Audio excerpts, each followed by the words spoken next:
Okay, I'll call the Commissioners' meeting to order for November 5th, 2014. First item on the agenda is public input.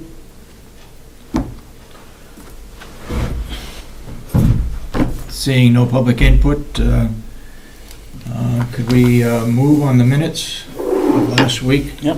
October 29th, 2014. I'd like to add on page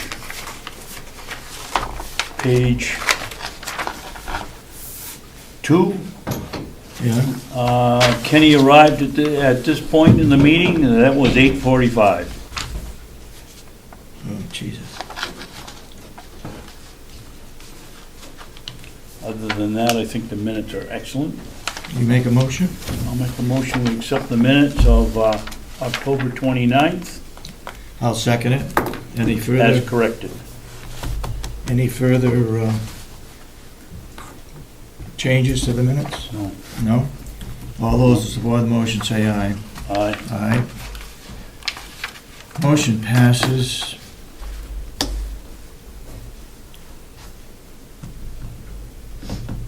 Madam Good morning. Secretary, is there a chance that you could set your clock at 15 minutes? This is about the third or fourth morning in a row you've arrived just as a... Commissioner Kenney will after the be what? meeting She started. will be absent today. Should be absent today. Oh, boy.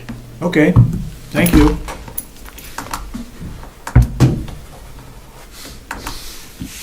I'll send it to that one instead of the world. Are we gonna Okay. have a workshop session, or, Well, we need to get through the budget. okay? We can always put that at the end.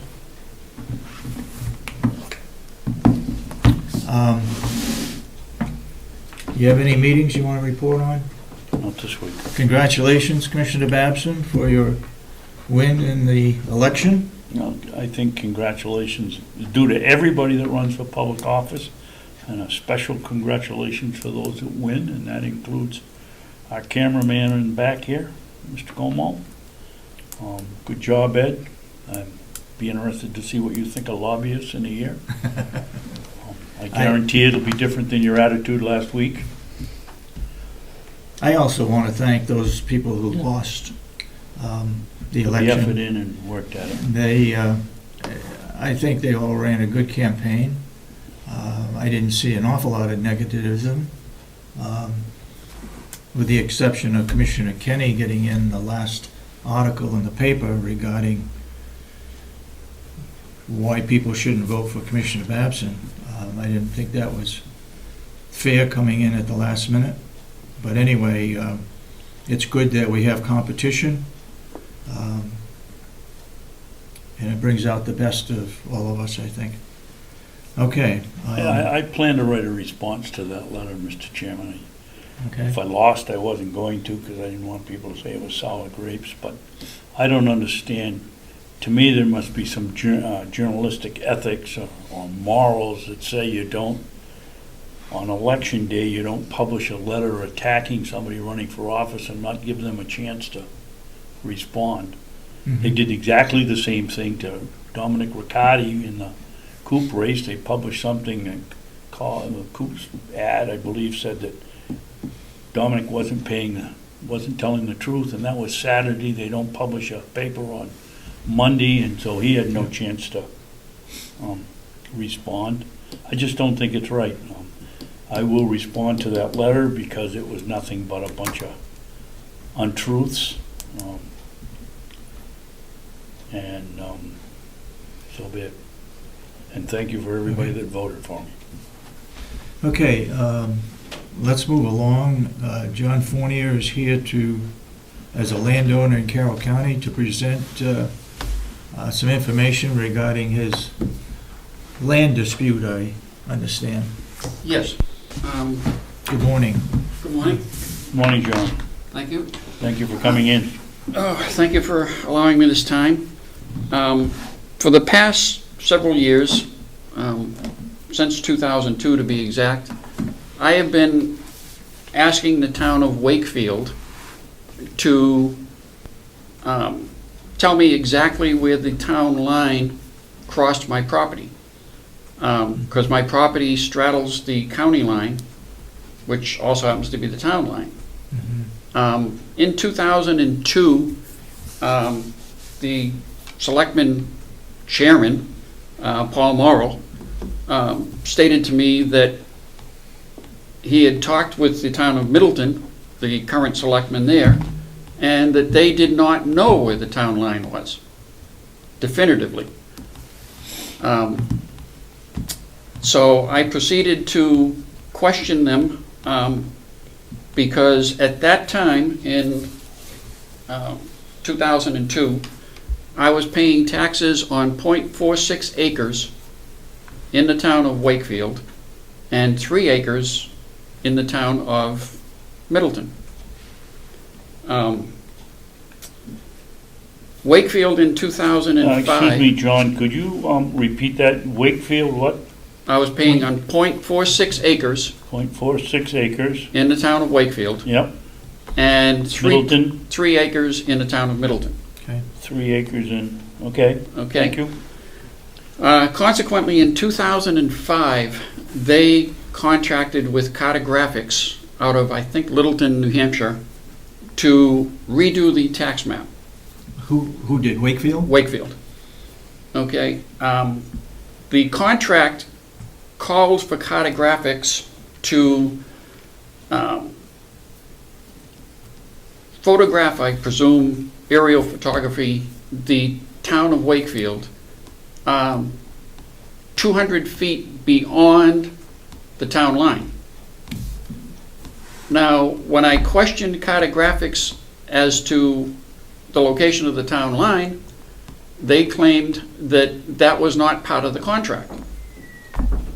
So, What wasn't part of the contract? locating the town line, even though it said in the contract 200 feet beyond the town line. So So you're in assuming 2000, if they go 200 feet beyond that, they must know where the town line is. Well, what? Presumably. Do you have a copy of the contract? I guess I have I a, should say at the beginning that this dispute affects Carroll County property, and that's why we should be involved, and so shouldn't the commissioners in Stratford County, because it's the boundary line between the two counties, Right.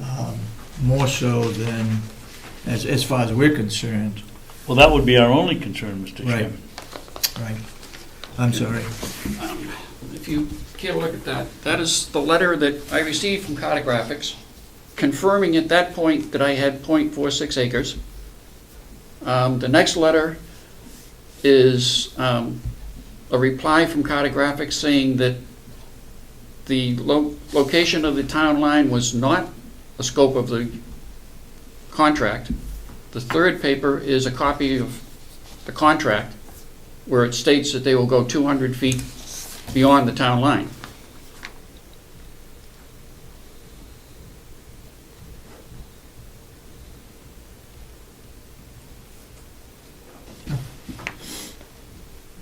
So what were they supposed to do? It certainly appears that they should know where the town line is if they're gonna go 200 feet past it. Correct. I agree.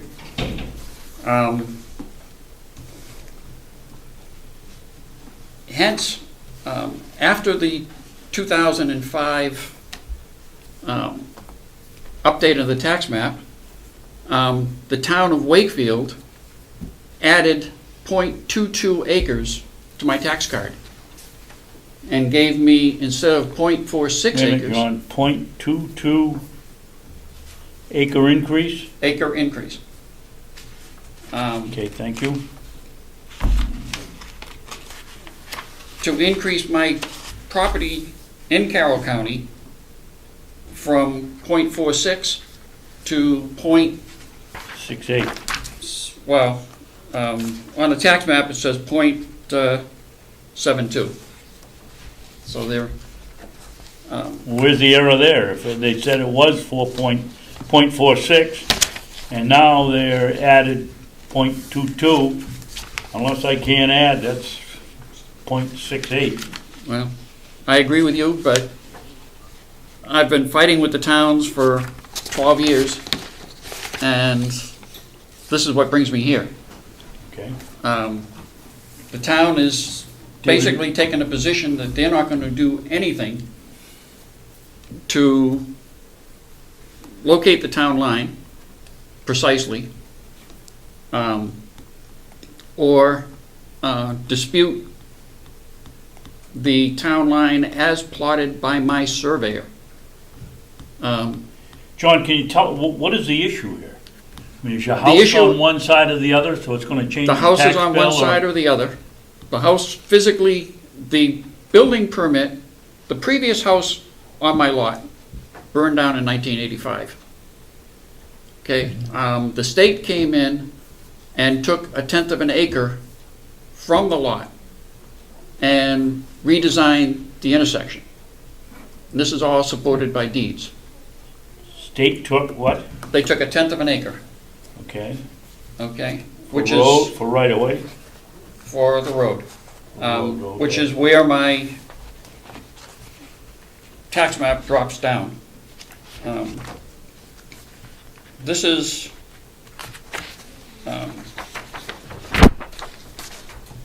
if you look at 1978, which is the beginning of the tax map law, Which lot are we talking about here? that 116 is mine. 116? In 1984, I had 162-foot frontage on Middleton Hill Road. Mhm. Okay, if you flip to the next one, 100 and what, John? 162. This one right Frontage. here, Okay. right there. Yep. If you flip to the next one, you'll see that I went down to 145 because the state took property from the front of my property And the front being, on Main over Street, here.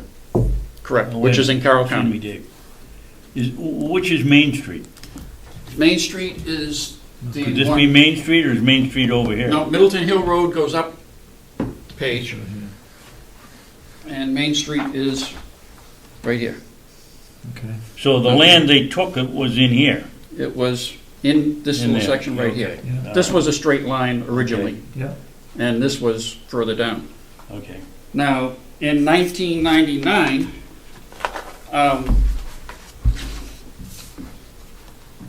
which is the next map, yeah. Pens are too big.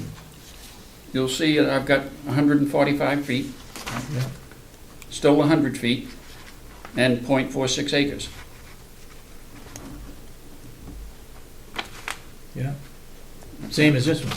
Same as this one. Yeah. Same as what I agreed. So for 14 years, everything stayed the same. Yeah. And then after the 2005 map difference, they added 30 feet to the line. Notice that these dimensions stayed the same. This is the only line that changed in this line. That was when they did the aerial photography, supposedly, and located the town line. So they moved the How line. can they do, from aerial photography, how can they get the post where your property ends or bends, or how can they do that from the air? I would think they'd have to walk that. This is why we need the perambulation law. Well, it's measurable. They could measure it How? by tape measure. But not from 50,000 feet. No. Forget the photography. No, that's what I said. They'd have to measure it by Yeah. physically measure it. This is why we need the perambulation law. Well, they added the dimension on Main Street too. Correct, 118. What was it before? 100, 100. Yeah. with no justification whatsoever. No physical backup to say that, we surveyed it. Who did these surveys? Those are cartographic maps. Same outfit. Yeah, the same outfit has been doing it since 1979. So either they made a mistake originally and didn't have the right measurements, or they just did something unusual and added footage to your property. But The footage was added to the pretense of keeping my house in Carroll County in the town of Wakefield. But the dimensions along these roads had no effect on your house. I'm assuming this rectangular square here is your house, which is almost right on the line.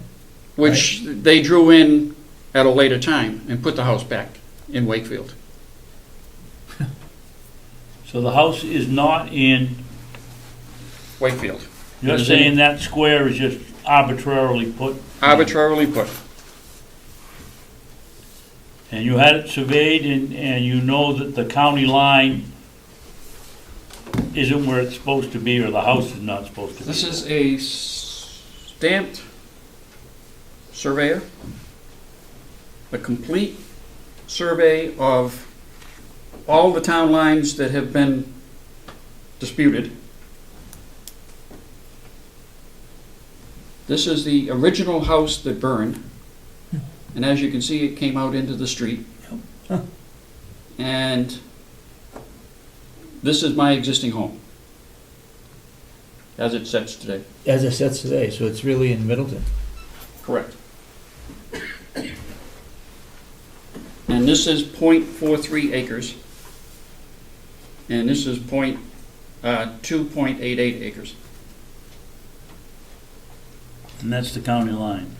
That's No, right here. This is the county line. County line, excuse me.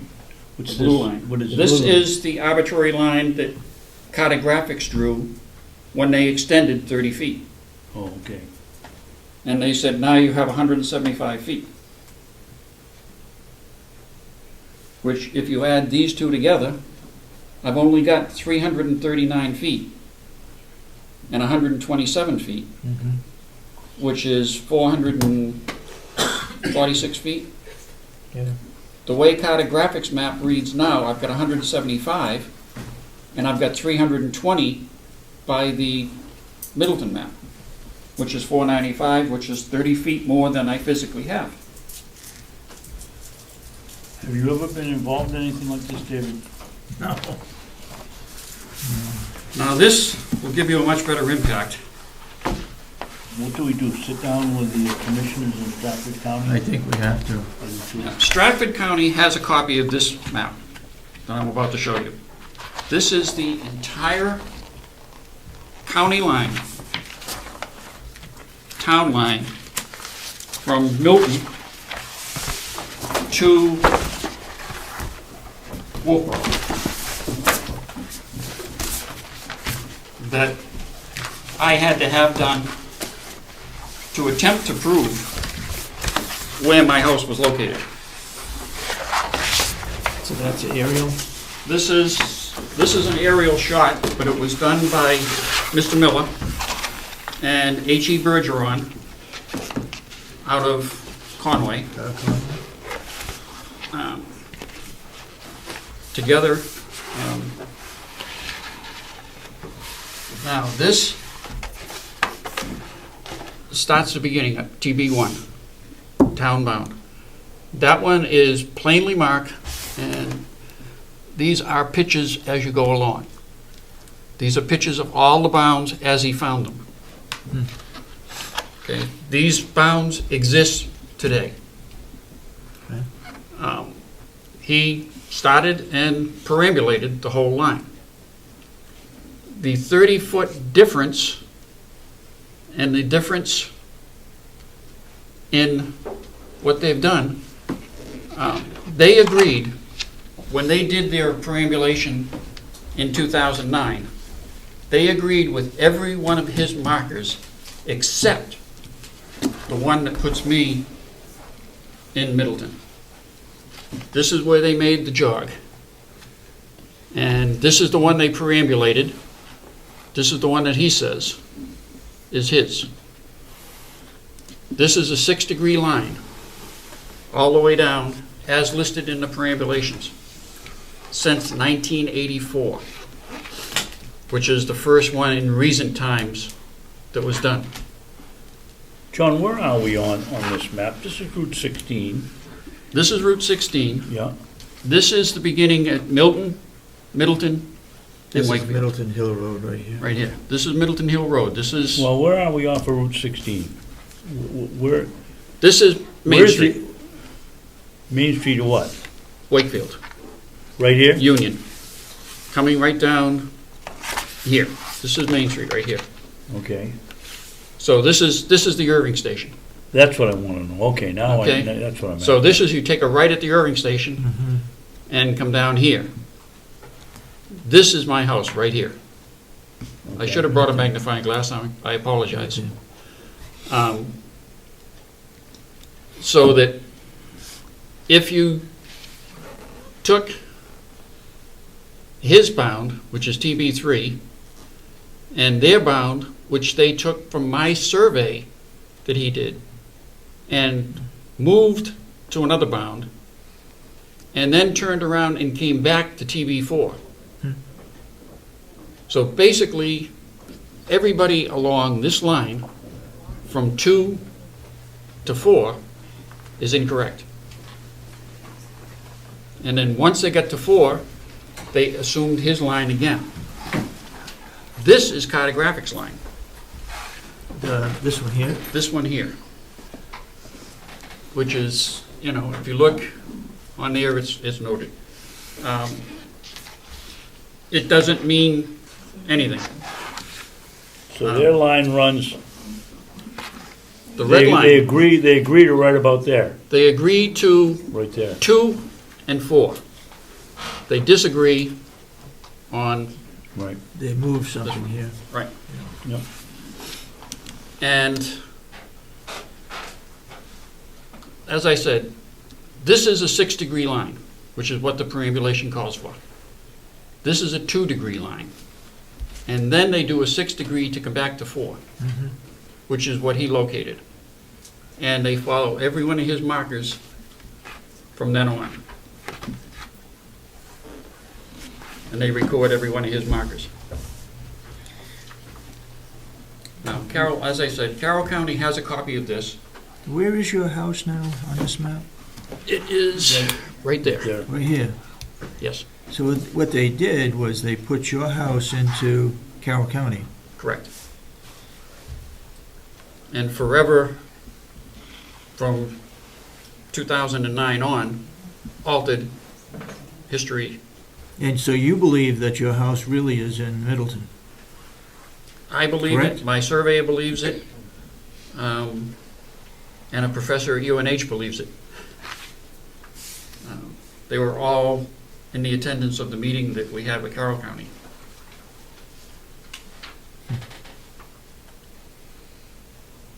I think we gotta make. So an appointment. cartographics did this line, Yep. right? Correct. They did this line right here. And who did this line? Jerry Miller and Your- H.E. Bergeron. Okay, So, that's Wakefield. Yep. This is Middleton. Middleton.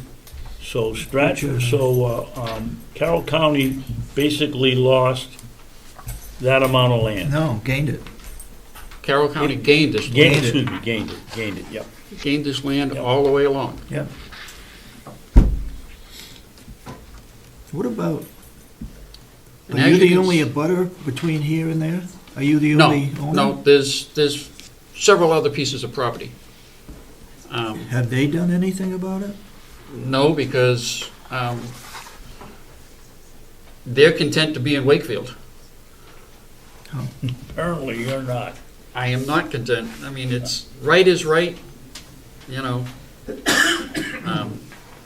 I was forced into spending in excess of $30,000 on what you see here on the table, because we went back to 1793 and started the perambulations and recorded every one that we could find on a graph. So this, gentleman, is 200 years of research. So both Wakefield selectmen and Middleton selectmen believe which line? They This one? signed a perambulation for this line. Both of them. Both of them. Agreed. Right. Which they cannot do legally.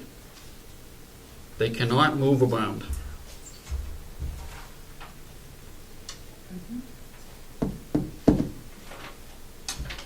Well, I guess we gotta Get talk together with with Stratford, see George. McLaris and, Yep.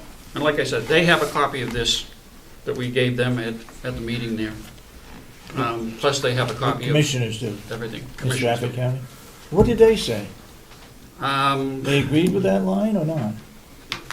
They agreed with the surveyor's line, Your survey? my surveyor, because my surveyor is known to the registrar there. Yeah, I know Bergeron. And, well, Bergeron isn't known to him, but Jerry Miller is. And it was, Jerry Miller and H.E. Bergeron that concluded on this. So basically, John, does Stratford County have any copies of any of your materials? That's what they you have just all said. the copies. They do, they have that, They have this map okay. in this form. Can you make copies of that for us? Sure. You can do that downstairs. Okay. Tell them you don't have to pay. Yeah. Okay, and the colored, I also have the preambulations since 1984, which is the first one in like 50 years that were done.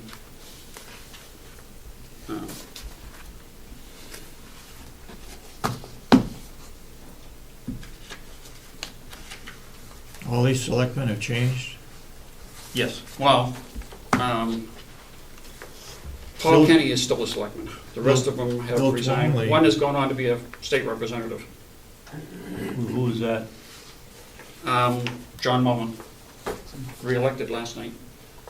And also I have a 2009 report after their preambulation explaining, from Jerry Miller, explaining why that marker does not fit. And I can have a copy of that made for you also.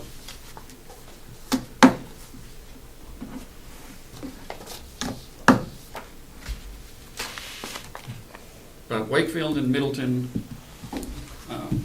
refuse outright to do anything to give me any kind of formal argument. They refuse to accept my surveyor's findings, but refuse to survey the town line properly. The preambulation that they did was not a walk through the woods. Nobody had a compass. Nobody had any way of measuring distance. You can't locate something without some kind of direction.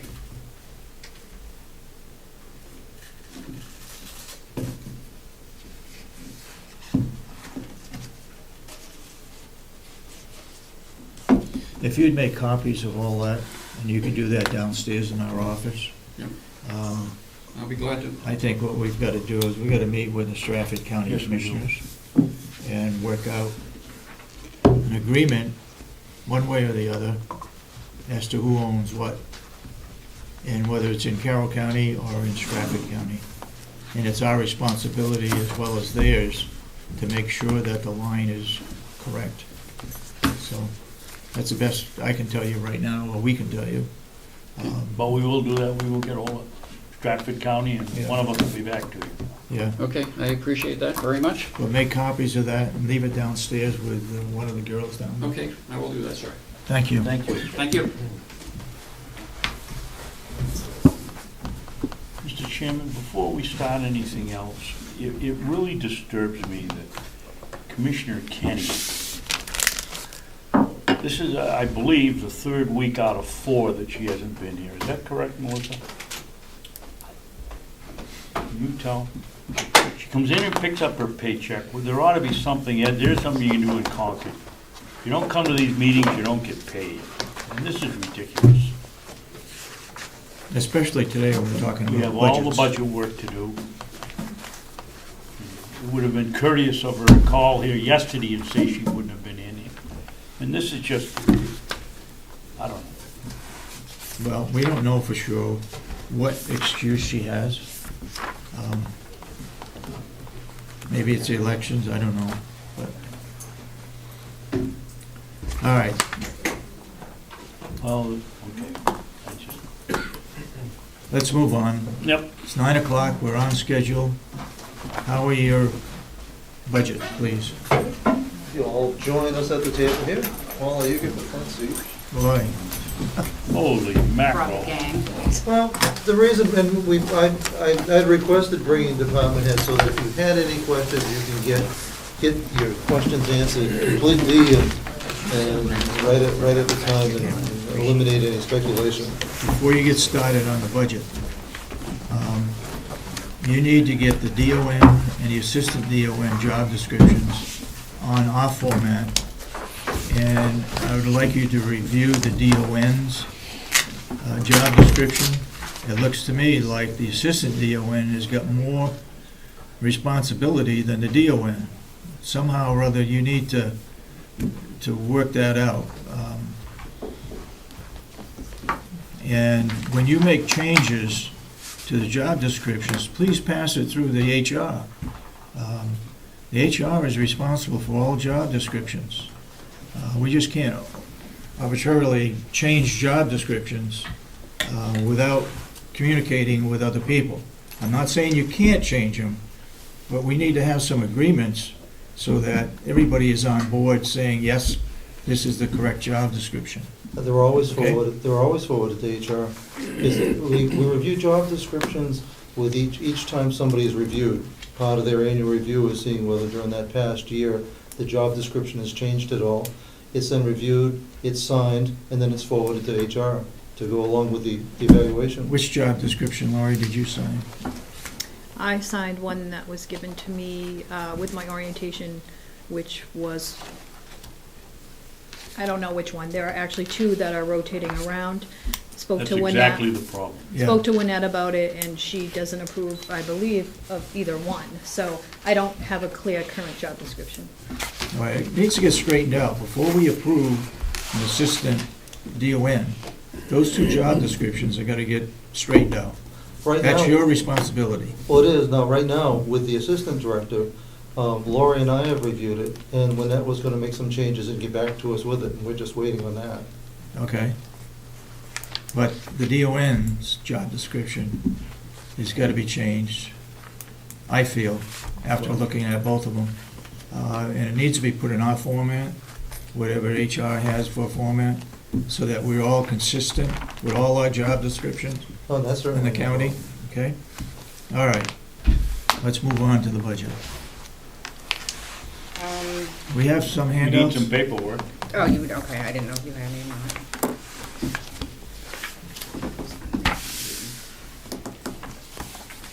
I guess first off, I guess I got a copy of that already. I I'm sorry. think there didn't. might be some Oh. changes that Kathy didn't get to because they were just done So this one is, yesterday.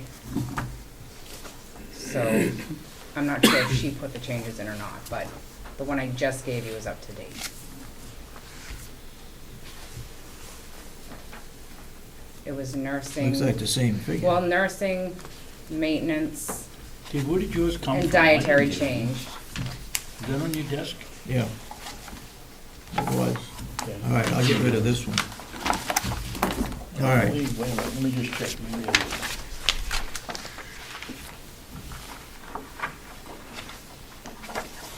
Yes, I did.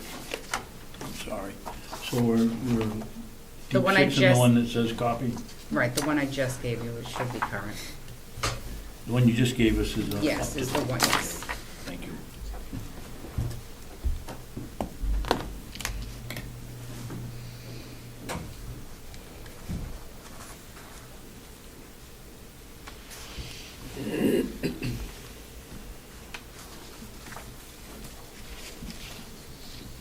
Okay, I see a lot of zeros here, but can any of those be reduced?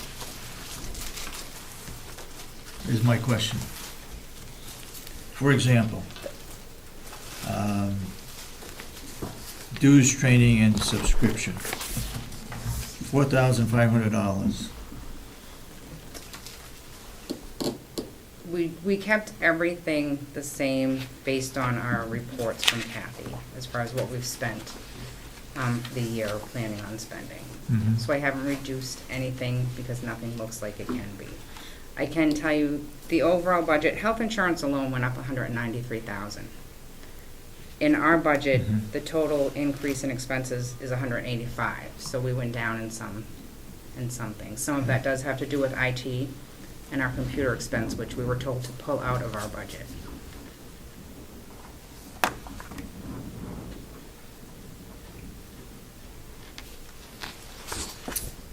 Okay. To start with right away, one of these columns should be 215, is that correct? That's true. Oh, yes, yep.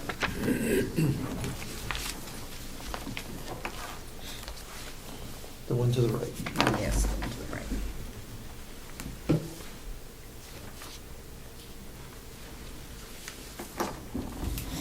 Okay, we checked off everything that comes out of our office. No changes in salaries. Just the raises that weren't in last year, the union got raises, that was not in last year's budget. So there is increases on all the salary line items due to that fact, because the raises weren't included in last year's budget. There's no raises for next year, but they did increase because of that.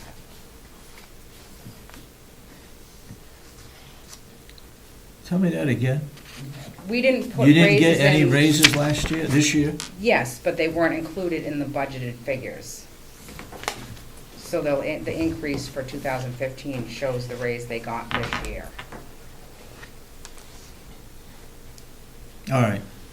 So salaries is figured by, What they actually make, what people Okay. currently make. and Social Security is all set All like those, yep. medical insurance, retirement expense, workers' comp, unemployment taxes, dental insurance. Okay, education and conferences. Mhm. No change. Nope.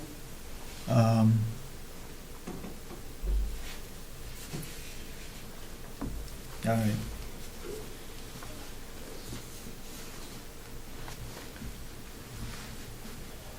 Auditing and legal expense? That's our cost reports and union negotiations and Okay.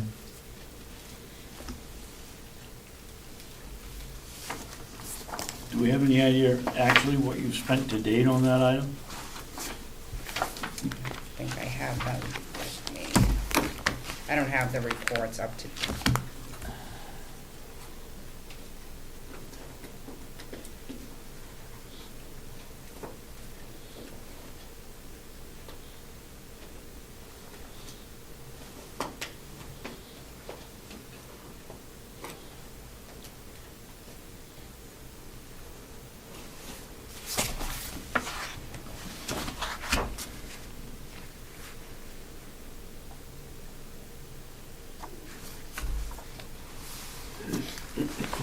I don't have the up-to-date one either.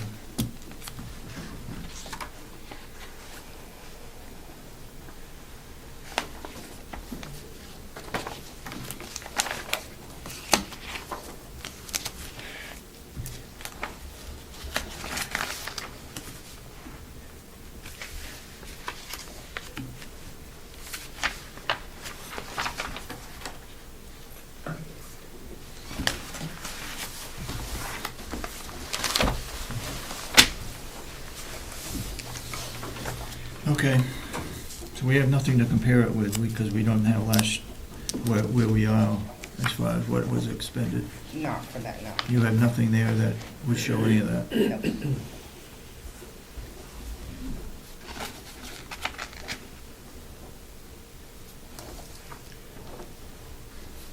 Mr. Chairman, would you like me to go downstairs to the business office to see if they have third quarter numbers done? Yeah, please. Thank you. Sorry. You're predicting that the telephone expenses are gonna go up. Why? Compared to what we've spent, what the reports I had next door. From next door. Okay. And why are photocopier expenses up? We have all our copiers through Porter office now. So we're getting all our toner for the upstairs copier, our blue copier and dietary, and our big copier downstairs. And a copier that I have, they weren't all incorporated before. Dietary needed a new copier, and it was cheaper for us to get it through Porter and incorporate it Mhm. instead of buying it We're already. gonna put that out for bid next year. Okay.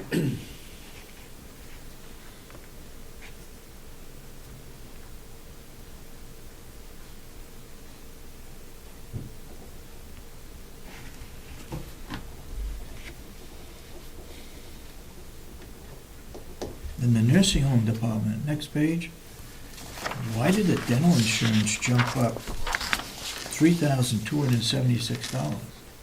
It's based on, I get actual people from Kathy. I know the dental insurance went up, the rate we pay. It used to be, I think, $190, and now it's $2 something per person. Plus, it's based on actuals, so. Dental only went up $608. What's that? Dental only went up $608. What are you talking about? This is the nursing department. Nursing. Well, that's dietary. Dietary. Nursing department Nursing. went up $3,276. And their health insurance went up $77,000. It's based on actual people.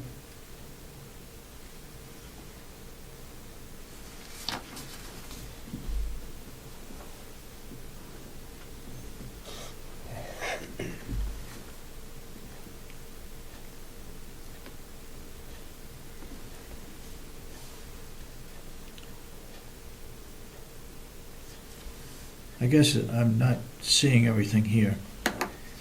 The top two columns, 2014, and the next one is 2015, right? Mhm. Why M&As, for example, medication nursing assistant, Mhm. jumped up 8,970? Raises, their raises were not included. Last year, when we did budget for 2014, there Yep. were no raises. for No union- raises for the nursing home? No raises for union employees included in the budget because you guys had not negotiated yet. And I am told not to put in any figure. Right. So it's not included. So this year, they got a raise, obviously, so now their salaries went up. So their 2015 salary is more than their 2014. So this figure is just for the first 3 months of 2015? No, it's No, for it's the year. for the year, because that's what they're gonna make all of 2015. Well, obviously, you guys are gonna negotiate for another raise, but I don't include that. Right. So this is for the whole year, for the 40 At the cents current- that they at got. the current Current Okay. rate. pay rate. Right. Okay.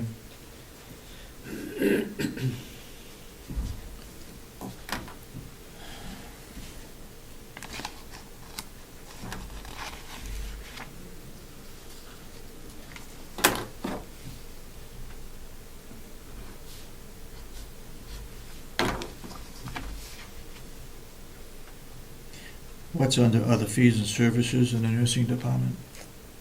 That is medical waste. It's what? Medical waste, hazardous waste that they have picked up.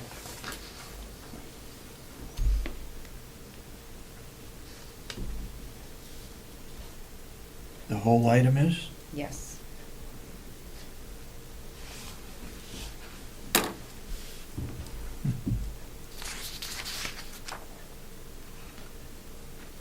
No in-service training in the nursing department? It's all under education and conferences. Okay.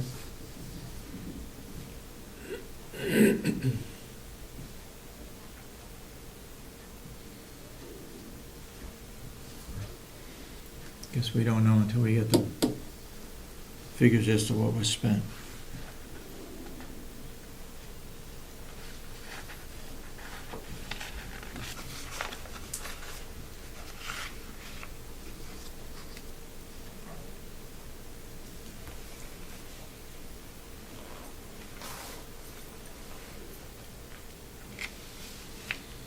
Equipment maintenance and repair in the nursing department. Is this just an automatic 3,000 that's put in there? We just kept it the same as last year, didn't increase it or decrease it.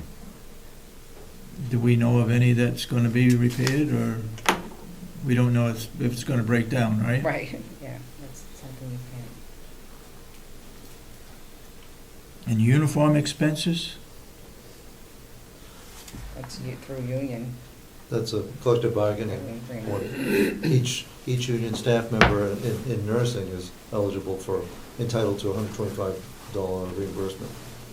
Right.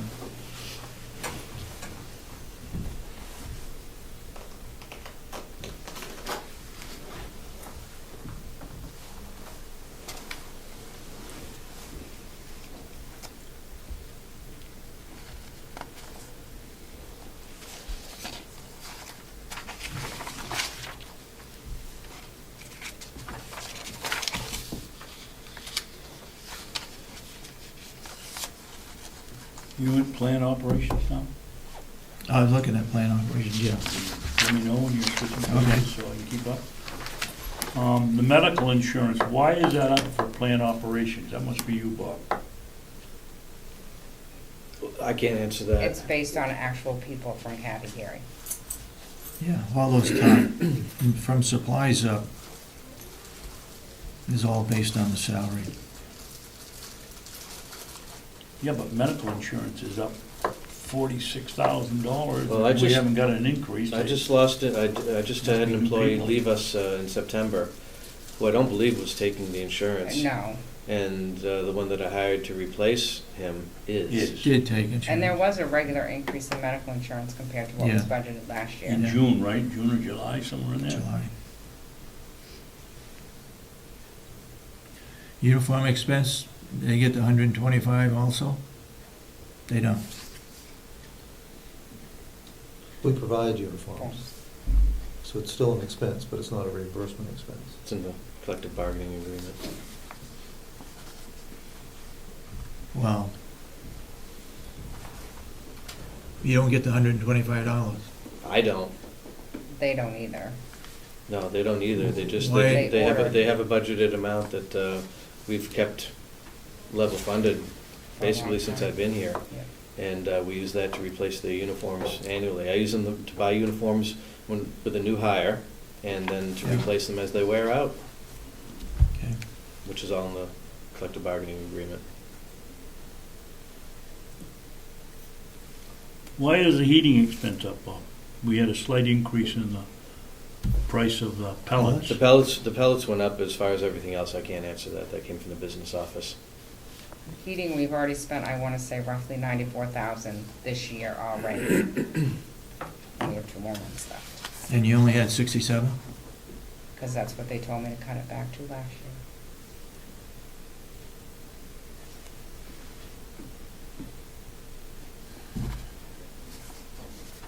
Well, the heating expense and the pellets, they're two different items.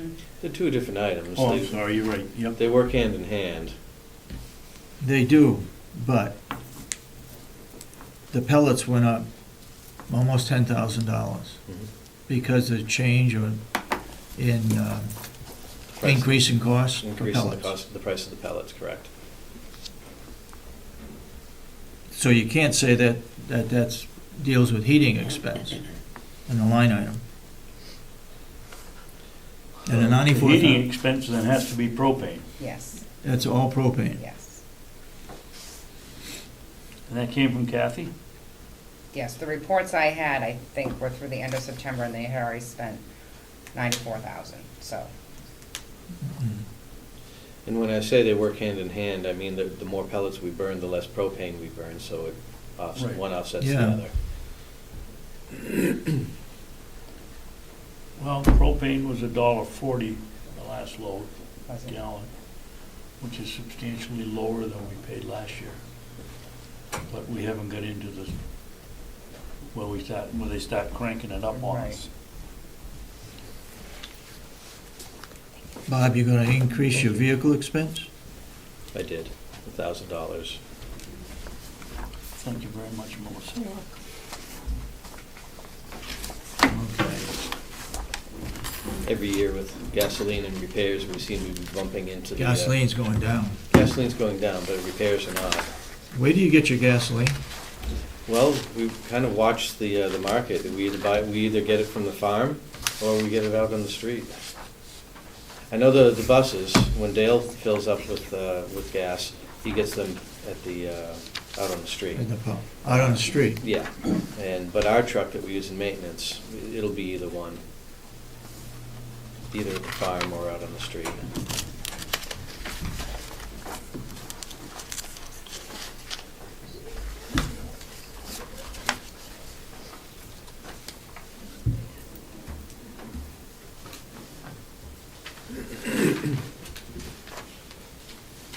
As of September, heating expense is 86,000. Okay, so I probably had one that she had run off from year to date, which would have been at some point in October, if they did this.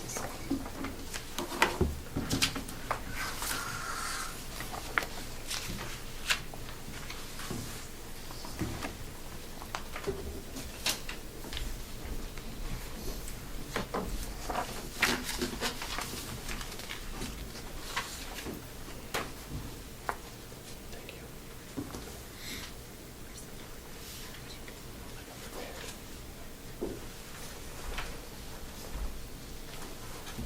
So as of September 30th, we had 19,000 left in propane. No, you're overspent by 19,000. You're right. With 3 months to go, 3 heating months to go. I believe it was up to 94 in October.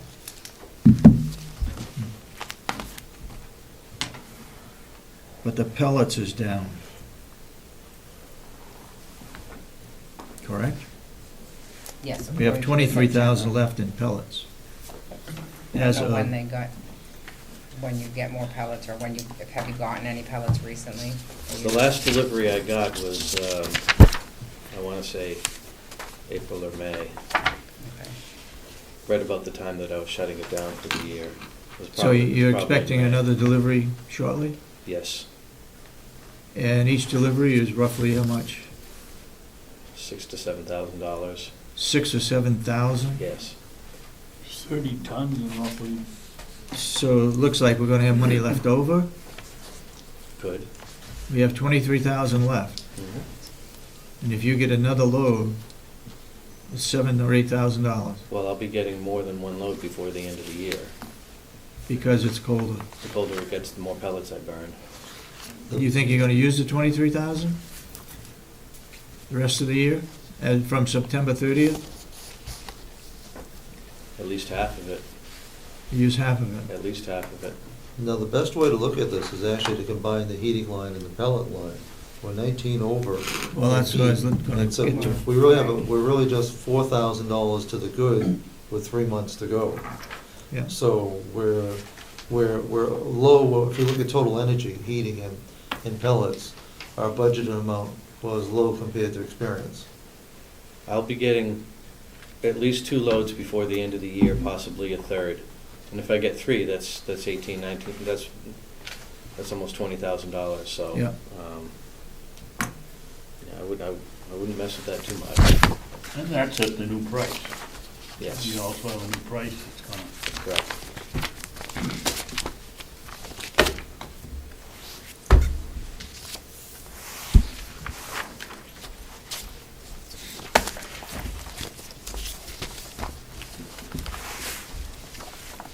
We just got a bill for septic removal. 11 grand. 11. Yep. Now, did that include others other than the nursing home? No, It was strictly nursing home? yep. Then we're over budget there, right? Wait a Yeah, minute, 9,000. Excuse me. I said 11,000. Yes. Yeah. I believe it was 1,100. Oh, gonna That say, makes yeah. a difference, that makes a difference. Yeah, that's huge.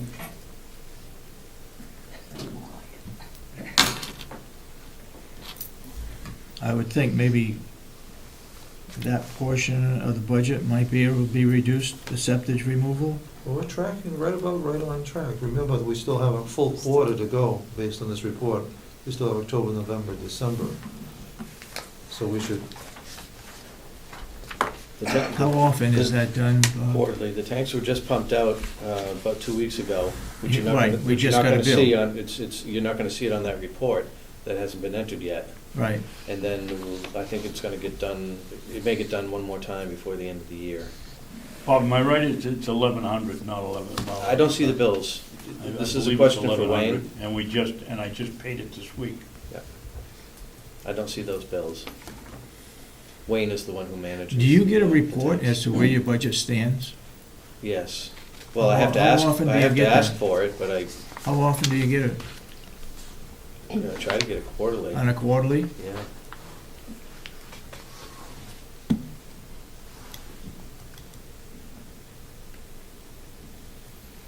All right, services purchased, what's that item? That's pest services, right? What? Paula, Yes. pest, JP Chemical. pest services, Bugs. bugs, mice.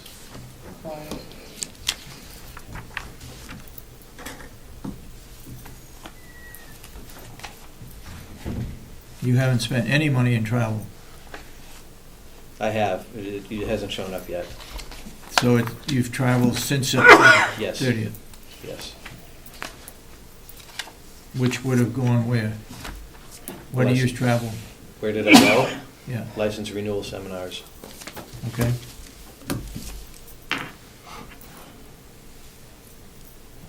And your vehicle expense includes fuel? Yes.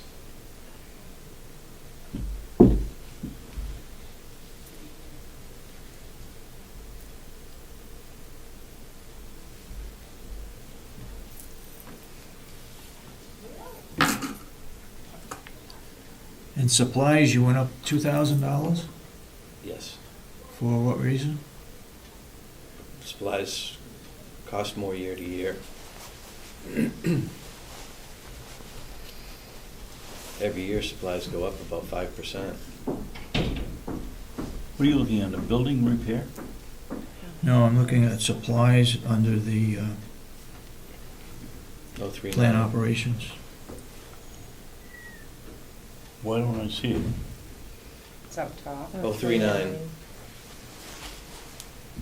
All right, you still got $6,000 left as of the 30th of September. Oh, there it is, okay.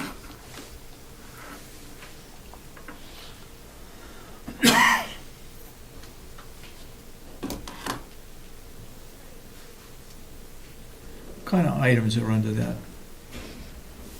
In plant operations, under supplies? Anything that I use to keep the building up, from paint to light bulbs, Anything that they buys at the hardware that type of thing. Batteries.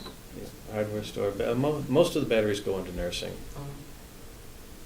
but some batteries go into maintenance.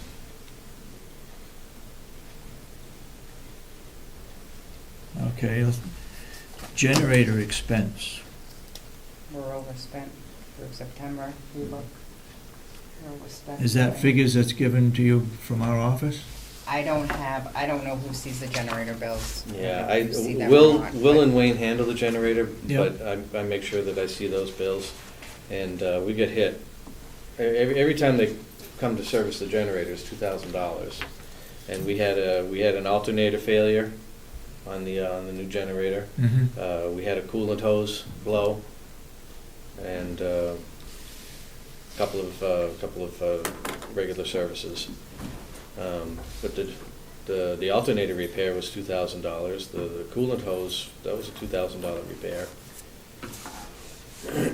Wayne and Will have been good with that generator. They did the battery swap out, which saved the county all kinds of money by Mhm. not having contracted services, and they did that on their own, but it's still an expensive piece of equipment to keep running. What is our warranty on the generators? Well, I believe that the warranty was a year, but we're long past that. Yeah. Well, the argument's always been that if something goes wrong, Caterpillar won't cover it if we don't use their service. There's 2 or 3 people around that are independent diesel mechanics. There's one that David knows in Madison, there's Diesel Works, and we've always been told we had to go to a certified repairman in order to get the parts. Well, if the warranty is up, they're not gonna cover it anyway. I mean, it's almost $500 just for the truck to come up here and go back, and they haven't even started to work on it. Well, like I said, every time they come and do a repair, it's $2,000.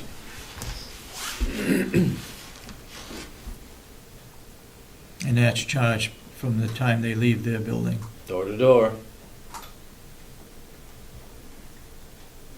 Plus mileage. Both mileage. Well, that's another item that we should put out for bid for all generators.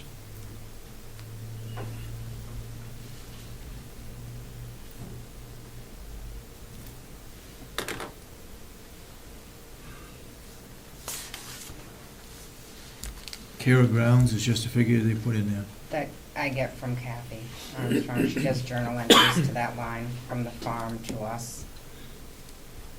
Okay, building repair and maintenance. Do we have a maintenance plan? for the Yes, building? that covers service contracts and other miscellaneous repairs.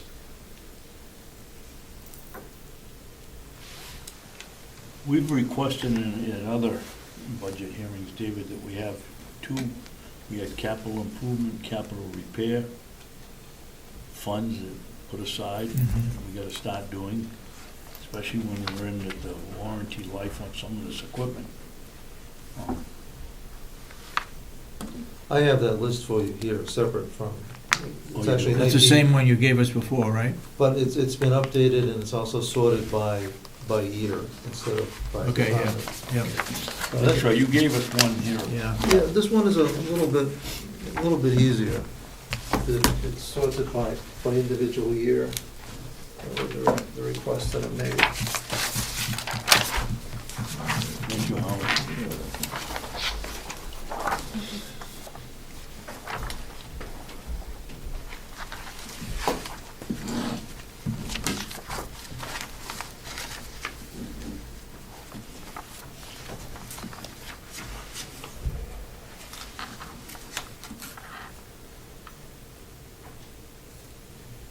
At some point in the future, I have to believe that your auditor is gonna recommend that you take all capital expenses out of your operating budgets anyways, and consider it as a separate capital budget, much like many towns do.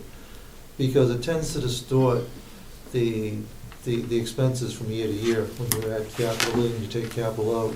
Case in point, and I'm not, when we come to replace the bus, the way we presently do it, let's say the bus costs $75,000. That's a $75,000 swing in say Bob's budget. Well, that distorts it from year to year. You can't tell whether you've had a good year or a bad year. It'd be better for capital to be in a separate budget. And I would expect that's where an auditor is gonna be leading you in the future, or suggesting that you consider doing. Well, as I said before, I would think it'd be the large expenditures that would be in capital budget and not smaller ones.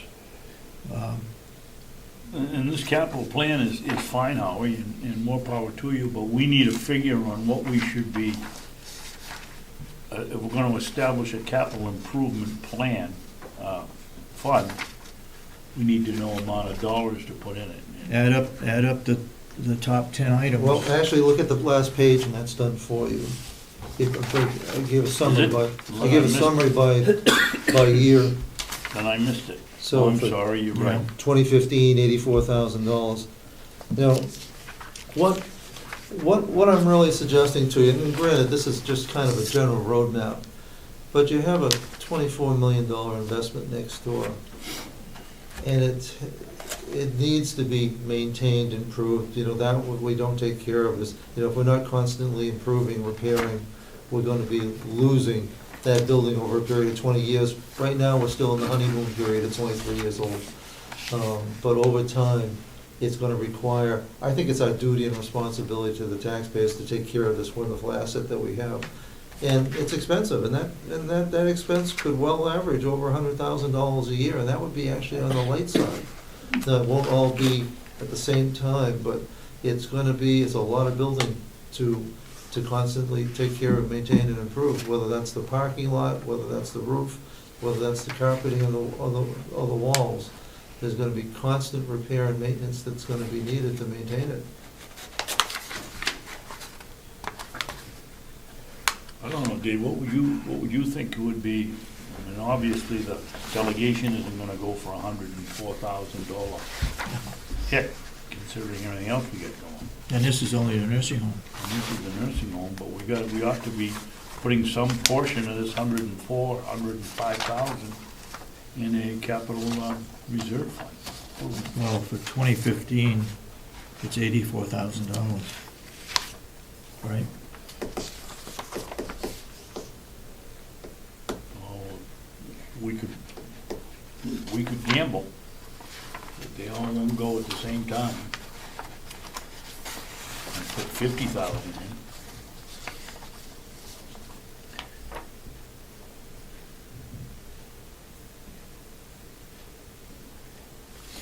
Mealtime delivery cart. That's a new item. For capital. We don't have those carts now? This would be a new program. It would be for events that we could cater to the households themselves. So it would be serving in a portable steam table type of a serving. Is it a necessity, or is it nice to have? It's nice to have for the residents.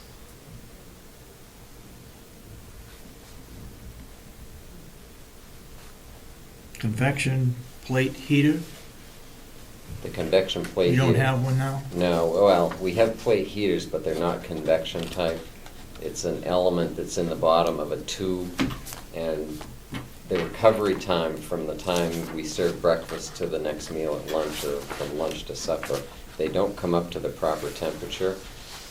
So the plates on the bottom do, because the element's on the bottom. So one of them was included in the new kitchen. One of them I brought over from the old facility. And it's really time to upgrade. Where I have 2 units now, I can have one that has a convection heater in it, and it's much more energy efficient. It's insulated where the present ones are not. One is almost 10 years old, so one is, part of this is to replace a 10-year-old piece of equipment. What in the world is a bowl cutter? It's a food processor. Commercial kitchens call them buffalo choppers, but it's a unit that will grind or chop vegetables, meats, etc., rather than putting them in a blender. But it's easy for the cooks or the diet aides to control, and it's really be a huge improvement over what we have right now, which is pretty much hand chopping. It's sometimes called a finger saver. Yeah, I see what you mean. So it's not necessary, it's, Well, of the equipment that I mean, those last 2 items are, they're high priorities. The bowl cutter has the potential of saving a few dollars in terms of allowing us to prepare. are we gonna in-house. are we gonna eliminate a person in the dining? No, but we'd be able, instead of buying some prepared items, we'd be able to prepare them in-house. So that instead of buying, so that we could do the chopping in-house rather than buying more expensive prepared products. It's not gonna pay for itself, but it will. Have you done a cost analysis to find out if that's true? Well, in a commercial kitchen this size where we're serving 250,000 meals, it really makes sense. Rather than hand chopping, I'll be able to pick up some efficiency for sure. Where right now, we're hand chopping onions, peppers, etc. This, they clean them, they get them ready for preparation, and then it just spins right around in this bowl cutter. Good. David, would we be off base if we asked Rob and Howie to come back in a week with a priority list of these food items or kitchen items that they'd like to have? And obviously, the delegation one, we're coming into some bad times with this budget. Delegation is going to approve a lot of extras, and maybe we ought to have a list of priority number 1, 2, and 3.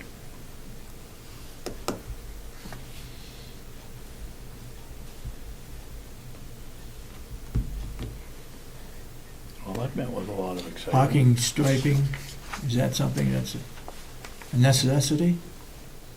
Oh, I think so. Don't you? Parking striping? Sure.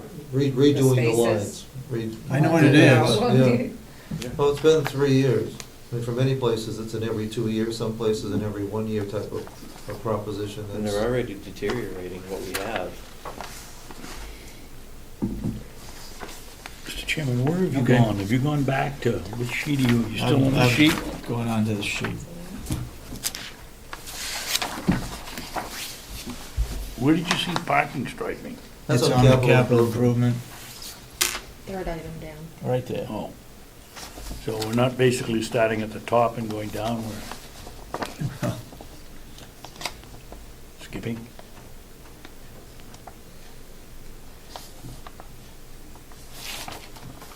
All right, let's get back to plant operations budget. Good, good.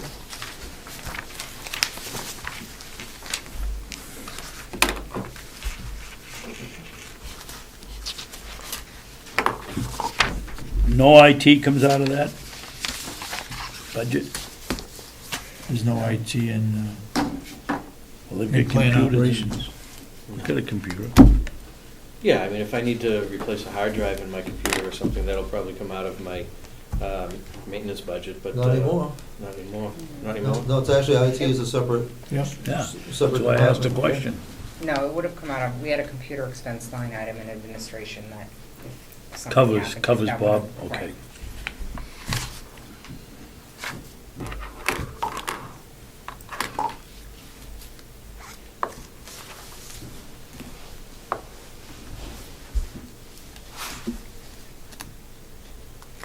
In laundry department, the only change is Salaries. salaries. huh? Housekeeping went down, how come? Under salaries? Wait a minute, wait a minute, at least give me a chance to turn the page, will you? Okay, go ahead, Um, jump in. I thought we were going to do some investigation on contracts and fees and services. On laundry. Yes. And we are, in fact, we're already taking the first step in that, and part of that's actually gonna involve taking more in-house. So we're looking right now, and in fact, Norma and Deb have done the pricing, to see what we can't do by starting with hand towels and face cloths and doing it in-house. And also, should have a new proposal for you for the first of the year in renegotiating with General Linen to go to flat contract fee, something that guarantees. So much for 1,000 pounds a week or whatever, Well, a flat fee per month. per month? Or Okay. per week. So there's none of the surprises, there's no peaks and valleys, because we've just found, what we found is that we can't find competitive bidders right now. So we're trying to take money out, do it ourselves, and also limit them to a flat fee. That'll give us more control over our budget. Do we have the capacity to do that in-house? Who's, Well, we could do the hand towel and face cloths. It'd be nice if we had one more wash machine, but we can manage for this year, because I didn't put in for one.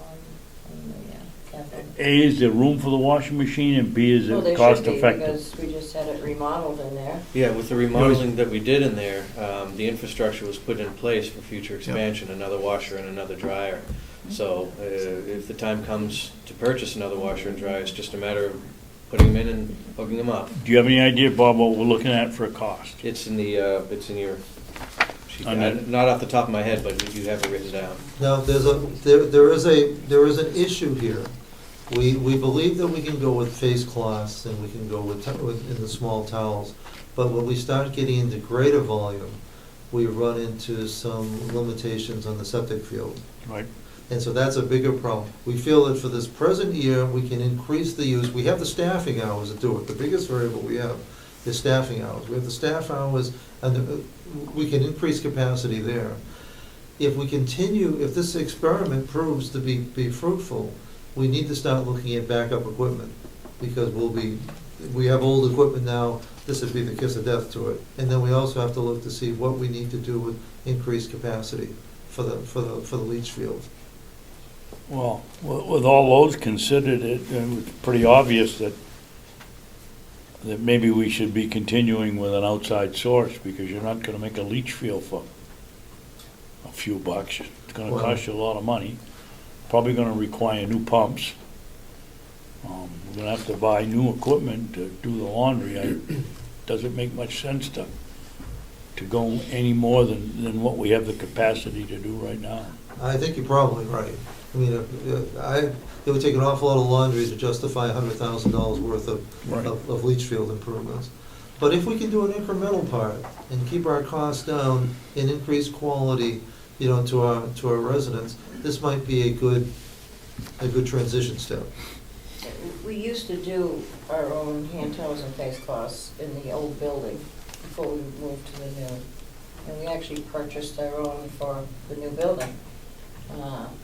But they soon disappeared quickly. They went out to the linen company, and the linen company don't give us anything back. And so that's why we ended up going with them for hand towels and face cloths. Instead of repurchasing and spending the money, we went with them to see how that would work out. How did the laundry do at the jail? That's Did it not, do? that's not what I was looking for, How the did it expression do? on your face. What, Well, it just, it wasn't, I went over there and did laundry myself personally, and it just wasn't set up like we do, they didn't have a sink there to wash your hands, and, but Deb didn't Wait. Deb didn't like being locked in. I did not like being locked in. Thank you. No, there's no ready access to a bathroom, there's no There's air no- conditioning. Yeah, that It was was very, terrible. very hot. That was very, And just to reinforce, this has nothing to do with the operation of the jail. The people at the jail, Jason was fantastic. They were. They were They great. bent They over were- backwards for us. yes. It just wasn't the place to do We it. wouldn't want to Oh, be no. there every day. No, absolutely not. It was great. It got us through our transition that month that we were out while they were doing the remodeling. Exactly. Good. But we wouldn't want to do it every day. And it was nice because they had two great, the only thing good about it, they had two great big washers, we only have one. And so we were able to do more at once and get things done a little bit quicker. So it actually saved time. We weren't there as long as we are in our own laundry. We really should have another washer in our place. so if our system was able to continue to handle both the jail and the nursing home, then why wouldn't we buy another washer for the nursing home to speed things up? Yeah. Well, we didn't do the jail laundry, we only did our- No, I know, you did yours, Yeah. but whether you did it over there or you do it Right, yeah. there, you're using the same amount of water, Yeah. waste. Right, and we cut down, I want to say it was 4 hours we cut down on the laundry, just by having the extra washer. And so I had the girls come over that we normally do laundry, and they came over and did housekeeping for the rest of the day. It makes it much more efficient. It's just more efficient. Bob, while we're talking about major changes in how we operate this laundry, what was the final figure to hook the hot water from the pellet boiler to the laundry? 35,000? We never got a bid when we put it out to bid this last time, but the previous time when we solicited a price for 35, that, wasn't it? $38,000. 38,000? Yes. I can't see. I wouldn't support spending that kind of money to incorporate a heat exchanger. That's an awful lot of loads of laundry to recover that cost. Did we only have one bidder? Or We had was no that the low bidder? bidders. We had No, no the bidders. first time, was that the only bid, or was that a low bid, That or was did the it only, come that from? was the only price that we got, and we got it from the contractor who was doing the work at the building at the time. Well, I would certainly suggest that we make an attempt somehow to get another bid to hook it up. We did. And we You got no got no bidders. bidders. Well, I'm saying, well, I think we ought to do it again. I'm not sure, you and I work together and we'll figure out where we can go to get a bid. Somebody, Maybe we can get some local people to do it. We asked a local contractor who would have been capable of doing it, and they didn't respond. Not interested. Not interested, apparently. well, Why don't you and I make that a priority? We'll just check and find out and get an actual figure. I think money would be better spent if we changed, if we looked at a ozone system as opposed to spending money on the hot water. Let's see. How will that save us money? Less hot water, a lot less hot water. And what do we gotta purchase? An ozone system. It What's it injects do, bring oxygen in or bring air in and take out the? ozone. Yeah, it's an extra molecule of oxygen that's bound to, it's 3 molecules of oxygen. When it gets released in the water, it kind of explodes and sanitizes the laundry. It makes it cleaner with cooler water and makes the laundry softer. Do you have any idea what that costs? Not yet, no. It's something, it's an idea that I've been floating around in my head, but I haven't gone and gotten any pricing on it yet. Okay. Equipment repair and maintenance, you have $1,500. Any idea, is that for replace a washer, repair a washer and We have dryer? repairs for a dryer. Yeah, and those get preventive maintenance every year. Yankee Equipment comes in and does a preventive maintenance on the washer and the dryers and does any service that they need in the meantime. And they just came in and did it about 2 weeks ago. Found a couple small items that needed to be replaced. How old is our dryer and Dryers are washer? about 10, 11 years old. Yeah, they've been there as long as I've been. And how about our washer? Oh, geez, that could be 35 years old, I don't know. I'm sure it's pretty old. Diane would know that, Diane Seegers, but, Yeah. she's been in there 16 years and it's been there. They're great machines, you know, once you buy one, the initial cost, but that is, they're wonderful. As long as you keep Is up that, with them. is it on this plan? Yeah. In the year 17, Yeah. 2017. Where are you looking, Dave? A laundry washer. Yes, No, sir. line item 27. Laundry washer. So it's purchased in 1990.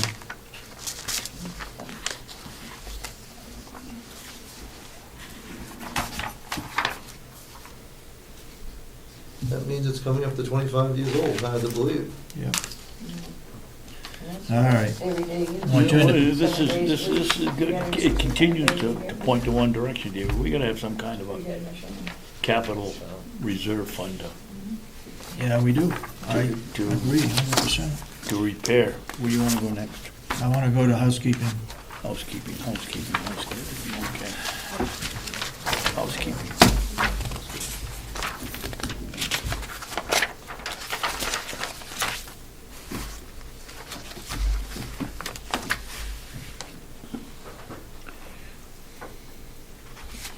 When do we use the overtime in housekeeping?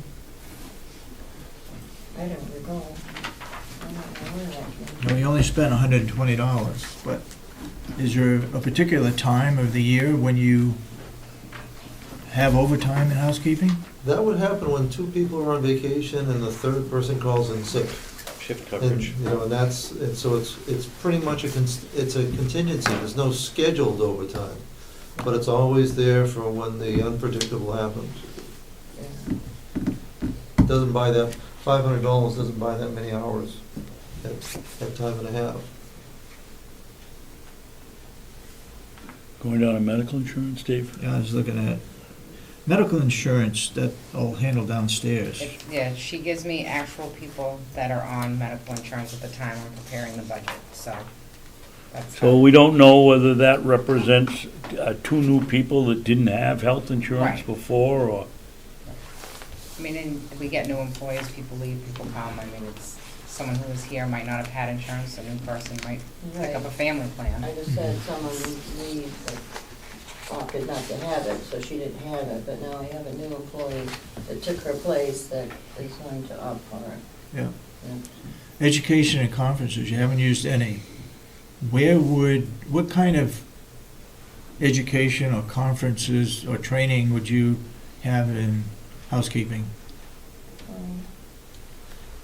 Infection control would be a logical one to look at in terms of, an awful lot of what happens in long-term care. Infection control, though, wouldn't that be, somebody be brought in to do that? Well, one time I did, a few years ago, I used to go with Joyce to Concord for an infection control seminar, but I haven't since then, probably 4 years. In our performance audit,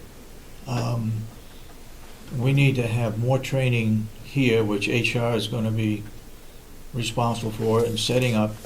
And attendance needs to be kept. So anybody that attends any kind of training, it needs to go into your personal folder. That came out of the performance audit. We need to keep track of any training that goes on, okay? No matter whether it's in-house or outside. So you foresee training?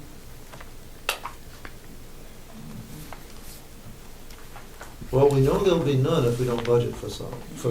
So what we have to do is figure out how best to use it. It's at $300, it's modest, but that could be bringing somebody in to work with all the staff. It could be sending Debbie out to get specialized training.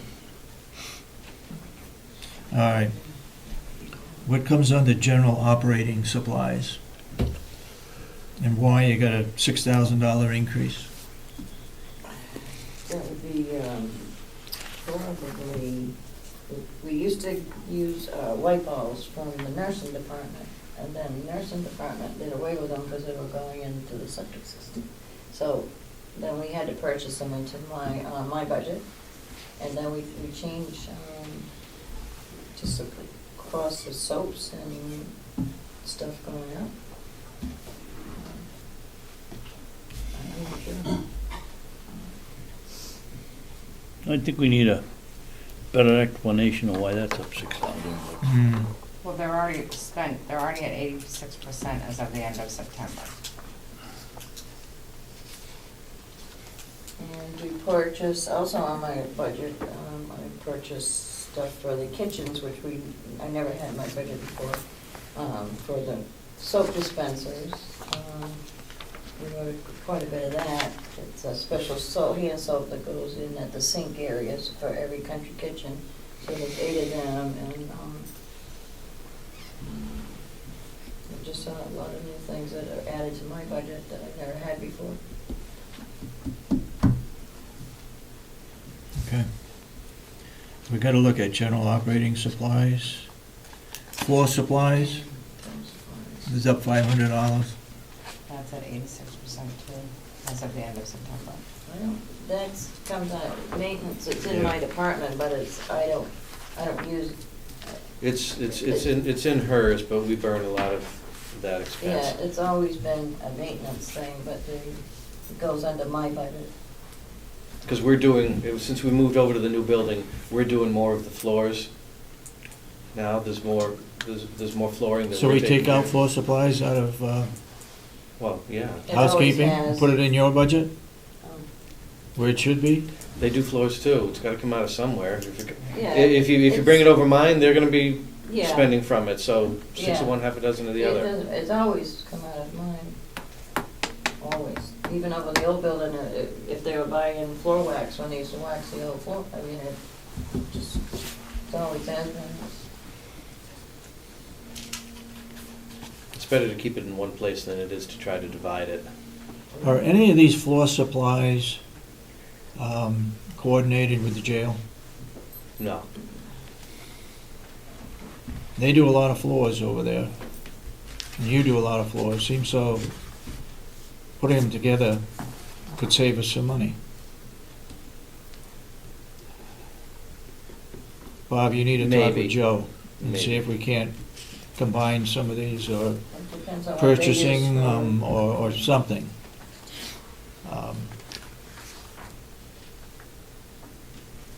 We're at $4,000, and I'm sure the jail is up there too, so anything over 5,000 should go out for bid.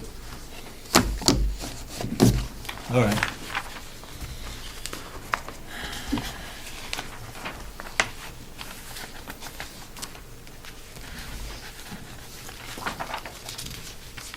Physicians and pharmacies, is that where Yeah. we're going next?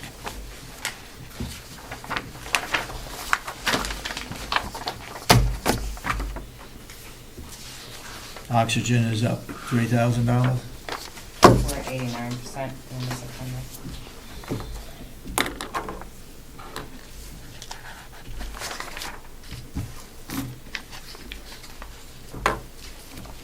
Is that something that fluctuates a great deal from year to year? I don't know if it's been a great deal, but I think it's like, we're likely to see an increase, not just because of the incremental increase in the cost of the product, but the number of residents coming in with higher acuity, many with respiratory problems. Yes, even as you look out, as you go shopping, you see more and more people with portable oxygen. That's likely to be, it's likely to be an increasing line item going forward. Okay.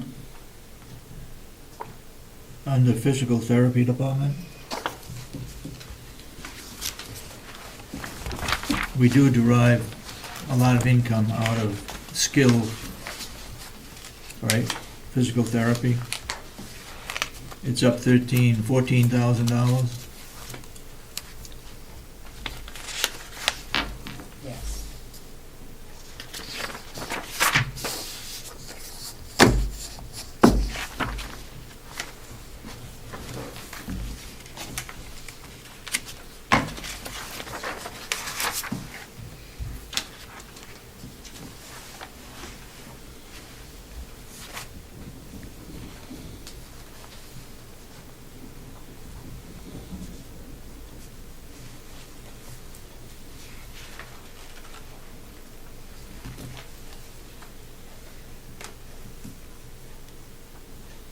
Any reason for that additional 14,000?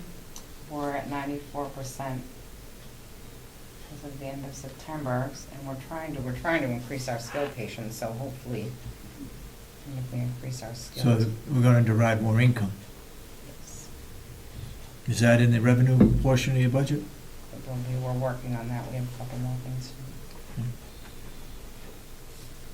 And why is the physical therapy Part B down 41,000? That's just what, we're only at 37% at the end of September, so they're just not doing as much Part B therapy as they had in the past. I don't know if that will change, that's a genesis.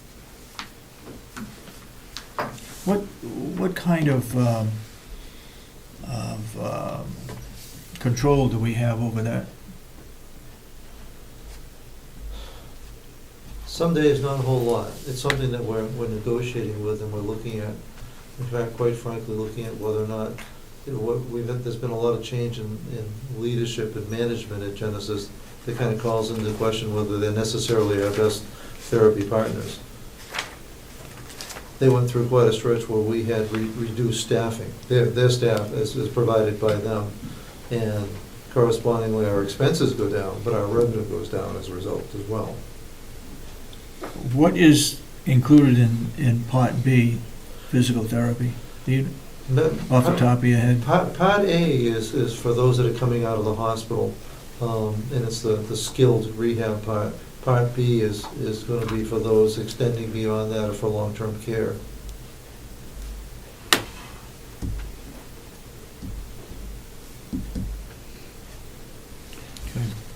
Paula, refresh my memory, all of these departments have the IT taken away and are under administration now? The only department that had IT was administration. I had an IT line item which covered John's contract, and then I had a computer expense line item which covered all the software updates, even for over here, for ACS, for payroll, we got charged a portion of that.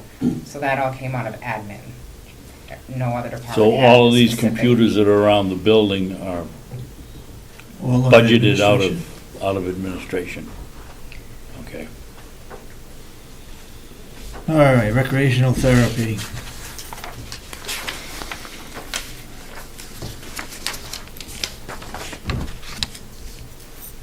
Medical insurance, you must have hired somebody that didn't have insurance and now has insurance? I'll be picking up insurance next There's actually year. 2 of them. So I'll be picking up the family plan. So it's not even necessarily a change in staff, it's just changing in status to do that. Yeah.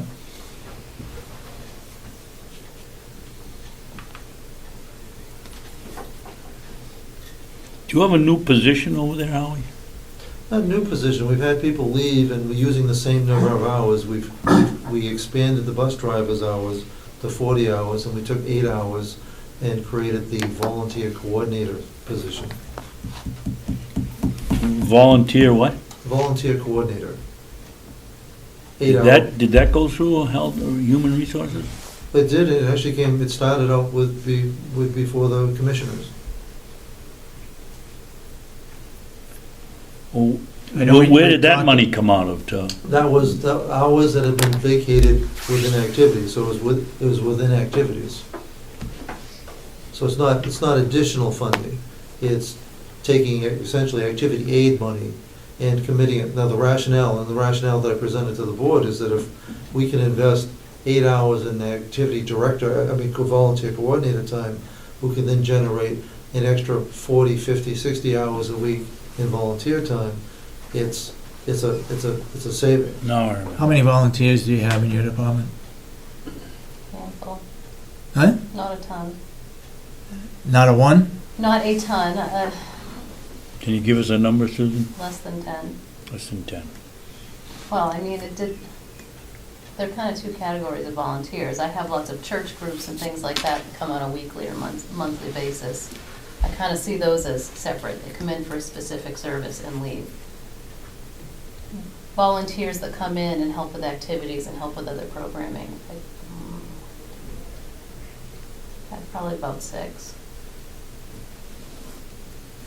How many more could you use? An infinite amount would be fabulous. Our theoretical goal is to have a volunteer, not an individual volunteer for an individual resident, but to have a number of volunteers equal to the total number of residents. We should have 100 volunteers. We should have about 100 hours a week in volunteer time. That's our theoretical goal, and it's manageable based on what other places are doing. Our bus driver is full-time now? Correct. Full-time doing what? Full-time working for activities, driving when the driving is needed, because we have a lot of medical appointments, but also functions, it crosses over as an activity aid, doing supportive services. You We're gotta going out, recreation is going out twice a week. Dale is driving every day. You got to figure actually- as to what percentage of time he is a bus driver and what percentage he's a recreational in I'm activities? considering him a driver all the time. If he has a little bit of downtime in between an appointment, he'll come and check in with me and I will find things for him to do, but it's not really any big blocks of time. So right now, he's considered a union employee Correct. because most of his time is in activities. No, it's all No. driver. None Well, of it we is were Not most, told activities. not with activities. most by any means. But he's versatile enough, if he's got an appointment in the morning and then another one in the afternoon, and he has an hour in between, he will come and be available, and I will have him. Yesterday, I had him go around the building and collect some items that needed to be put away, because he had a little bit, you know. What percentage of time is he in activities? He's not. None. In None. my opinion, no, he's, Then he shouldn't be in a union contract. We had that argument We before. had that argument last year. And we lost it. Yeah, I agree. Because he Because- was I a agree bus with you. driver, because he was a because he was in activities activities. person. Well, he's in the activities department, and his name tag said driver, activity aid, and he does help out with support. But in the union contract, it says if he's a full-time bus driver, he's not a union member. That's right. Well, That's what I'm trying to and I get. think What based on the percentage? history of how he started, when I first started here, our bus driver might work 6 hours a week, might work 12, might work none. It really varied. Our medical appointments have gone up significantly. Even from last year, I had April do a look back for me, and consistently each month they're higher than they were last year. And activity outings, we're doing more than I used to go out once a week, now we're going out twice a week. Sometimes even occasionally throwing in a third trip a week, depending on if I can make it work. At one time, I had open hours in activities, and Dale was doing both at one time. He is no longer doing that, but at one time, and that's probably when the name tag was made, to be honest with you. He was actually working, covering a weekend shift for me and actually doing programs and doing activity aid work. He's no longer doing that. Hasn't done that for quite some time. We ought to look at the contract, the union contract. It's always worth another look, because I certainly agree with you, but it was part of the negotiated settlement last year. So it was also tossed in with a lot of give and take. But in the union contract, it says that if he's a full-time bus driver, then he's not gonna be a union member. I think that was stipulated in the contract. Well, let me take a So look we need at to that. take a look at that. Where does the pay come from the head of volunteers, Howard? From activities, it's an 8-hour, it's budgeted for 8 hours a week. So it comes out of here. So it was Other in salaries. Susie's budget at one point. It's coming out of salaries. What's under activity services? Outings mostly. Yeah, And where is the cost involved in that? is if it's basically paying for staff either to eat or if we have tickets, like if we Well, go we're paying stay- for staff anyway and salaries. Why would it come under activity Fees that- services? Because if they go out to eat, We go they out get to a eat, busload we're of people, paying for the staff to people eat. pay us back, but we've had to feed the help. If we Right, go Sue? to a baseball game, I've gotta buy tickets for staff. If we go see a Yeah. play, I've gotta buy tickets for staff. Okay, but there's no salary involved in it. No. No salary. Entertainment, are we running close? Yeah, and actually, I thought what I We're saw. at 78% the end of September. Which is just about right on. Right. It should be 75, at the end of September, I it should be think there's less than that 75%. there. So that's, Oh, There might be now. The This one I is the end of saw, we September. had like $300. That was probably October. That's why I say that it's hard when you look at September, because so much can change, and then this is what you're going off, but that's not always, We have nobody But is- here from social services, right? no. There's nothing in social services that has changed, I don't, except for medical insurance.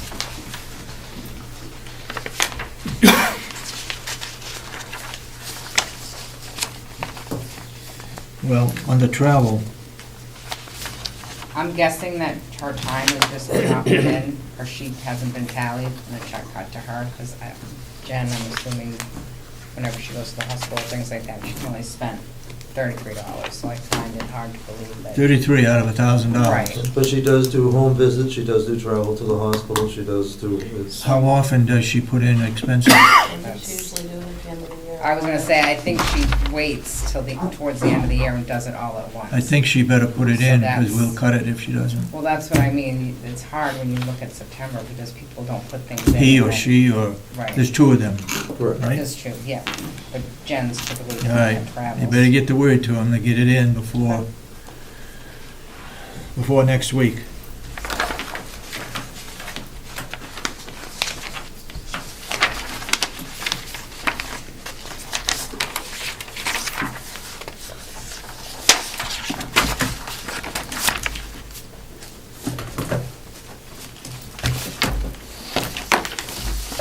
The same is true for education and conferences.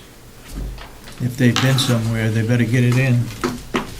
I know they just recently went somewhere, I believe, and it was just last week.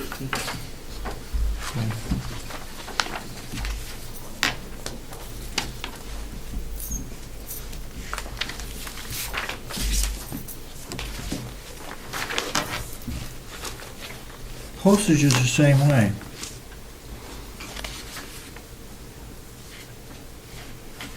And that might be due to They spent journal entries. $5.60 for the whole year? Well, it might be journal entries too. I can check with Kathy Armstrong, because I know her journal entries aren't done up to date. She did tell me that, so I can check and see. Their postage doesn't go through you? Well, we have a postage meter, so they probably cut one check to fill it, but then it has to be dispersed to departments, and that probably hasn't been journal entry out.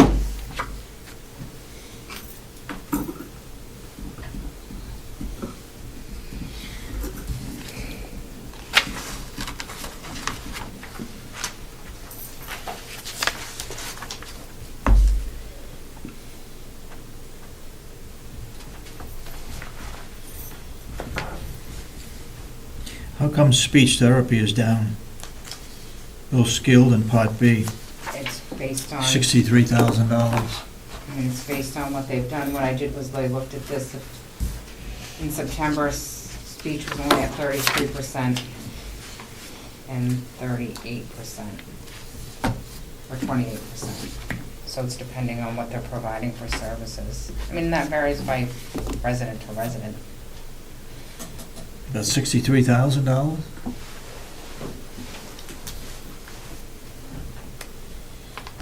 Therapy Part B is down 47,000? That's occupational. Yep, well, according to this, as of September, they haven't provided as much, so they're only at 35% for OT Part B. Who's doing the special services? Well, We these- are? Right, because these figures are mostly derived from what they're providing for therapy, which we don't, Genesis provides it, we just pay for it and as part of So our Genesis revenue. does this? Yes. Correct.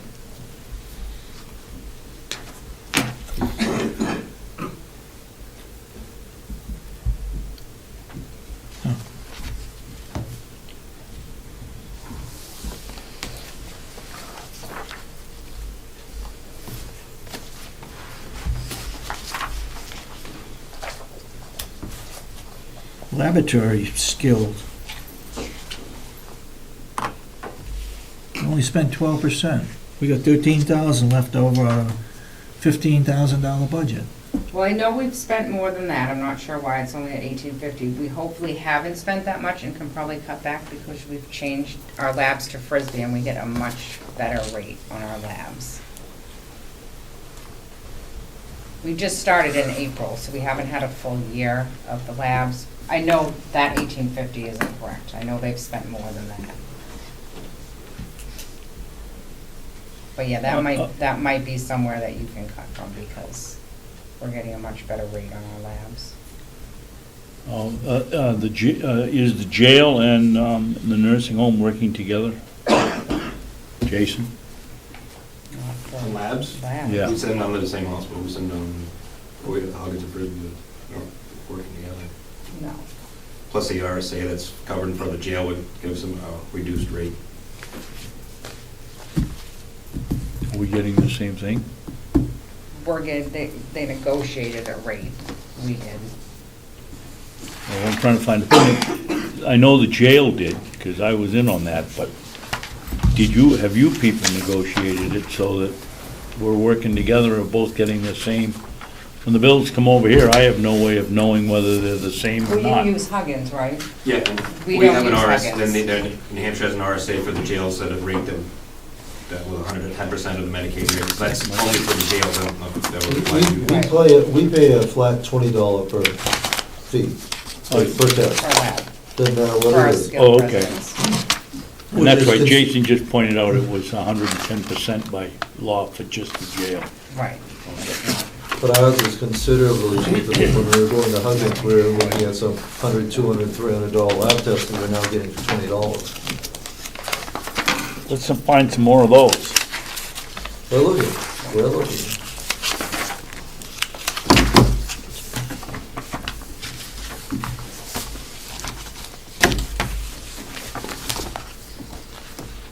Okay, I want to go back to the beginning on nursing home administration. On what page are you at, David? Well, I'm going back to number 1, Or that, but on the this, front page. which is page 1? Yeah. Oh, nursing home administration, okay.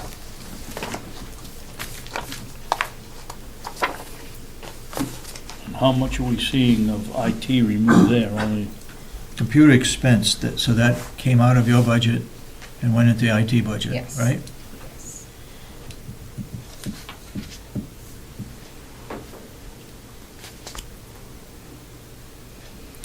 oh, I guess I'm confused. The computer expense and information technology IT.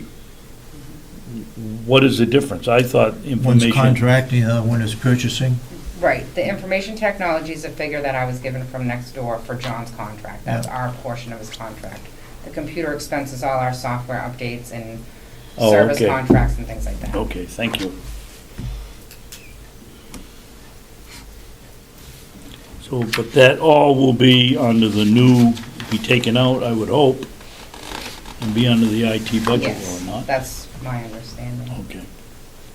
And that's why we're showing minus 57 and minus 28. Correct. Good.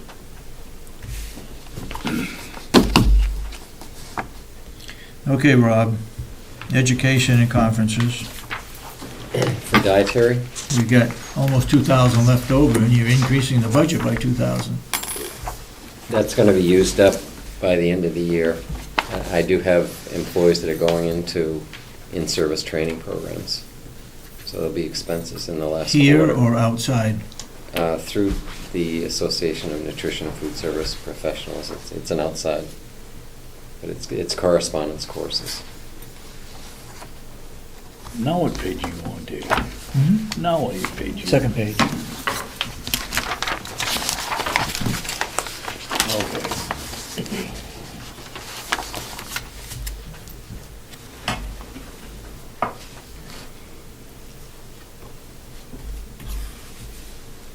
Is that, Rob, is that also true for general operating supplies?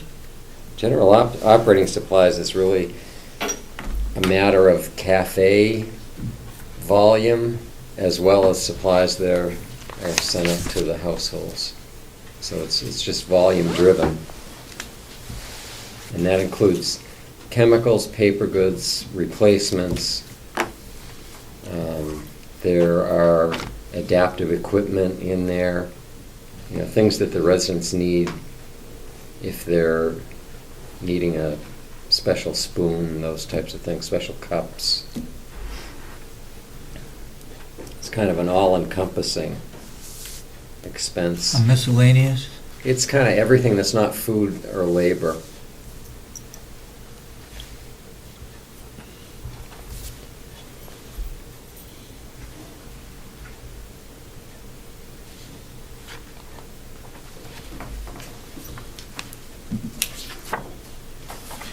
Rob, with the increase in the price of food, why are you at the same as last year? I gotta get your sheet. What page is this, David, that you have on this? We try to, Page two. Okay. well, I'm managing the food cost on a weekly basis on forecasted meals, so we're able to see what expenses are. We get a weekly forecast of what foods are fluctuating, and we make menu changes based on what we are taking a look at what the forecasted is for specific categories: produce, beef, pork, chicken. What effect, if the union contract, if meals are taken out of the union contract, what effect is that going to have on your department? Well, hopefully they'll In buy other the words, they're meal. getting free meals now, they're going to have to stop paying for them if the union contract goes through. It should increase our revenue. Our expenses will be the same if I can keep them as, customers. So it'll give us a challenge to keep them from brown bagging it and, get a, value meal. So we're buying the food already, but we're just not being compensated for it, so. Are you going to consider going up on your cafe meals? We actually are, incremental increases. So, it's almost, a monthly change. We put different combinations in, and, the volume's been pretty good. I mean, it's not great, but the volume should increase in terms of revenue if we eliminate the free meal. What would happen if you gave county employees a certain percentage off the meal? We certainly could set our price structure based on that, so that it would be a higher price for non-county employees, non-county staff. It's not uncommon that takes place.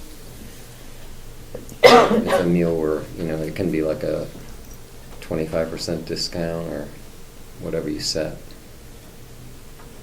Is this going to have an effect on having a full-time cashier? Well, Certain hours? we're using the, I should be able to do everything in the same number of hours that I have right now. Okay. Rob, have you put anything in there to, for a equipment like you see in a regular restaurant where they punch in a cup of coffee or they punch in a sandwich, so you're not getting variety from one We have a system person that to the other? we're putting a system in right now. Do you mean as far as the point of sale? Yes. We are putting in a system, hopefully this month. It will, and it was budgeted for this year, so we've been working, with the nursing home office and the business office here to put in a new point of sale system, so. Which would do what? We'll computerize the point of Orders. sale, but also for orders as well. So if somebody comes in and orders a sandwich, they'll be doing it at the cash register and collecting the money there, and then it'll generate an order slip, and then the slip will go to the person that's ordering, that's preparing the food. It's iPad-based, and it'll also allow us to accept credit cards and debit cards. Fewer and fewer people are carrying cash these days, so we want to make it. So if we have a easy. credit card system, we're gonna have to pay a credit card bill, right? We will. But it'll be more than recovered by the increased sales. I mean, it's relatively modest. At $48 a month, I think it's only an increase in sales of $1.50 a day to recover that, so. But you'd be amazed at how few people carry any cash.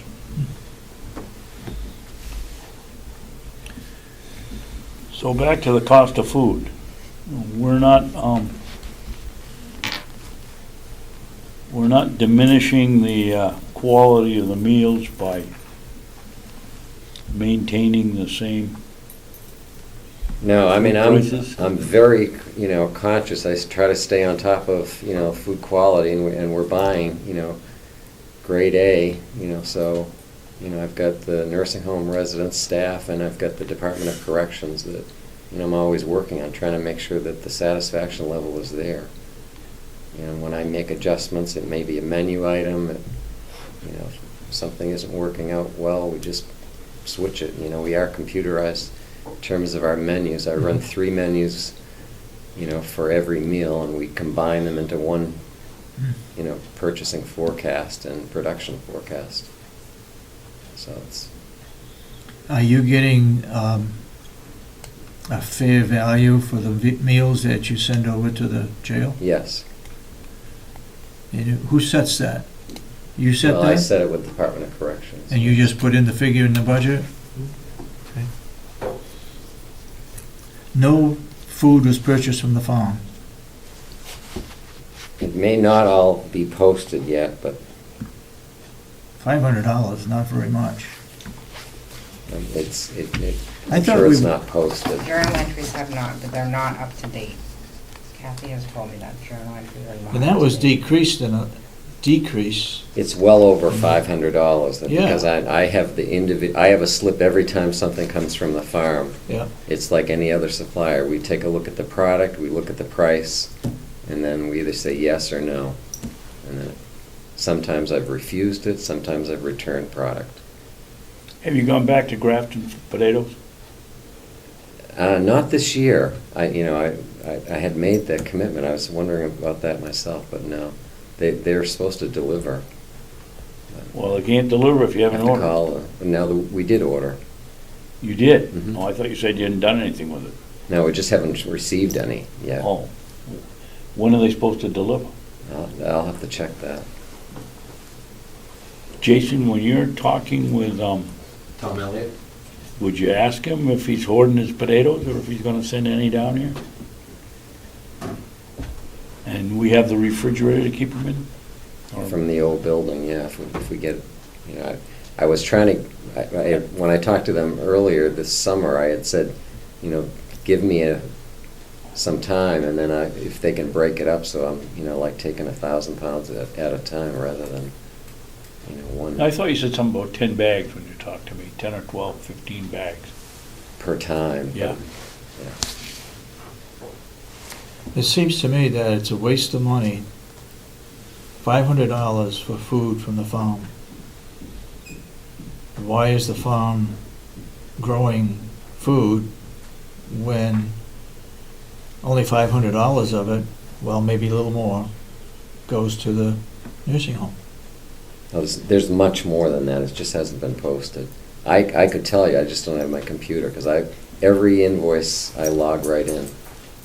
So I'm guessing it's probably been, 2,500. You know, I would think the farm could produce $5,000-6,000 easily for food that goes to the nursing home. Are you refusing a lot of food that comes in from the farm? Only if I get like something that's perishable and I just can't use it. I mean, I have limited capacity, so at a time I can't take like a Limited 3 week capacity meaning freezer space, refrigeration Right. space? And some of the items, like if it's a zucchini squash or any squash like that, or even corn. I mean, we took corn on the cob, and we serve it to the Department of Corrections. We can husk some of that. We served it for the cafe, but I can't take like a truckload. Just doesn't last. So I've, talked to the farm and said, we can't just be the only outlet. We're certainly, it can be a key outlet, but we can't be the only one. And it just depends on when crops are ready and when if it were things like potatoes, we certainly could use more of those. I would think the nursing home would be a priority for food being grown on the farm. That would go to you before it goes to anybody else. And I think from what he produces, I think we are, Mhm. Okay. And, I'm hoping that he's got that new greenhouse too, that we're going to be able to get some things, on the other 3 seasons as well.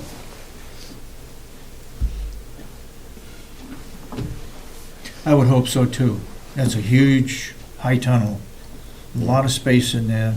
We could You use, grow a lot of things in there, and I hope Cooperative Extension has a program whereby production can come out of that high tunnel. That's the idea of it, is to increase the growing season. New equipment, you still got 19,000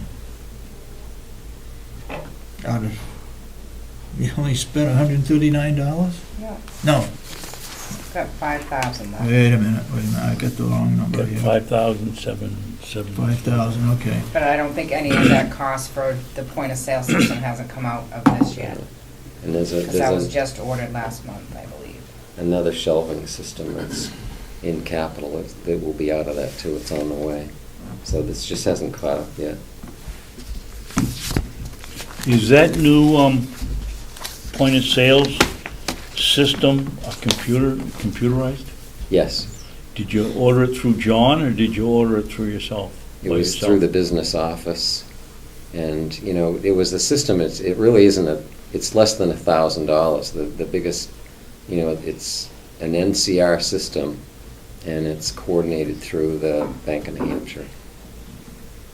It's actually iPad driven. Yeah. There's a dedicated iPad for it. What are we going to buy on the new equipment for $25,000? It's an increase in your budget, $25,000. Well, That was the it's items those you 3 went things over. that we talked about, But that's in the capital. But Oh. that's, he, The capital is actually, it isn't a separate budget, that's just for your reference because you asked for it. What's being requested is right in the budget here. So what are you requesting that's gonna cost almost $25,000 more than the year before? Well, it's the mealtime express delivery cart that would be for, looks like, Okay, so this is the mealtime delivery that you mentioned. Correct. yes. Okay. The plate heater It would be and the bulk. bringing meals in bulk to the residents rather than individual meals, so that we would rotate from household to household. All right, that counts for 18. You got another 6,000? Bolt cutter. The bowl cutter. I think you Okay. had 4,000 in for miscellaneous replacements, pots and pans and things like that. Glassware, flatware. Right. You know, that bothers me a little bit. Every year you put in a good sum of money for replacement of silverware, pots and pans. Do they wear out? Yes, they do. You know, Really? Yes. Oh, unbelievable. Yeah, you'd have to see it. I mean, we're When a producing. when a pot wears out, what says it's gone? The finish on it, Yeah, or, the corners will, bend, or it'll get nicked. I mean, our ware-washing equipment, it's a commercial ware-washer, so, it's agitated water, heat, yeah. detergent, everything is sanitized, and it gets used a lot. So when it's deemed that it's not sanitary, if there's a gouge in it, or if the plastic, if it's Mhm. plasticware, it has to be replaced. I mean, that's What do you do with them? sanitation code. What do you do with those you replace? Well, we Throw 'em discard out, them. or somebody take them home? No, they're discarded. And then some of it's just, it's lost. I mean, stainless steel flatware, et cetera, I mean, there's some just lost, and Lost? Well, remember, Rob's serving 25,000 meals a year, You get some- 250,000. 250,000 meals a year. That's, When it gets lost, it gets thrown in the garbage? No, or it could be upstairs, it's used for functions. And then there's flatware that also it'll bend, or and again, it's a system where it wears out a lot quicker than at home because it's getting washed 3 times a day in a commercial system. Well, one of the problems we have over there is, David, can I have that sheet of paper, please? But we're certainly not out of line, because I compare my costs, to institutions that are our same size, and, Mhm. we're right on track. One of the things we could do, Rob, is it's very easy for anybody that eats lunch in the cafe to come out, and if you have both plastic silverware and regular silverware. And they take the tray, and before they can stop it from sliding into the trash container, the fork and knife have already gone down in there, and they're not gonna reach in there and get it. Maybe if you look around and buy some kind of silverware rack that they could take it off, that's one of the problems. You have no place to put the stuff after. One of the things I was going to do also, if we approve the convection plate heaters, to move one of those plate heaters that I have now out to the cafe, so we could have china, plates right there in a system where it's sanitary as well. So people that are going to stay in the dining room can use china, they could use stainless flatware. It'd be less apt to throw. Yeah, and then the just whole thing out. return it to that counter space. On these, Okay. on these 2 products that you're looking for, the bowl cutter and the chuck wagon, the heated chuck wagon, we learned quite a bit with the Registry of Deeds when we started not looking around at the manufacturer, but at the distributor. Are these prices from the distributor or from the manufacturer? The prices are from our contract group, our GPO, Group Purchasing Organization, so Okay. through Amerinet and Navigator. Those are our 2. Mhm. So, Hopefully they're getting good prices. oh, they're outstanding Okay, prices. good. Thank you. Okay, you accounted for the $25,000. What about the $11,800? Is that all pots and pans replacement? that's Yes. 4,000 for pump for replacement, and I think it was 7,500 for the plate heater.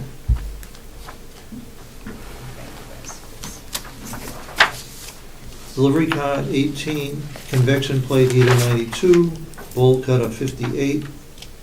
Wait a minute. The 58, I thought, was in the 24,000, the 25,000. For 2015, they're asking for $36,730. That's his delivery cart, Yep.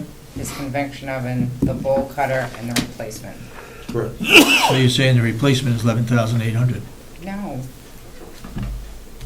The total for these items that he wants You're looking this this year column is here, not the $36,700. Yeah, but, It's an increase from what he asked for last year. It doesn't Right. have it, right.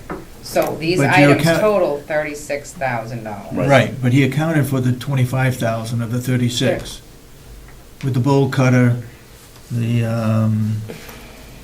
delivery cart, and the convection heater. No, Right? you add all these items together. Yeah? It comes to $36,730. Let's see that one. Those 4 items.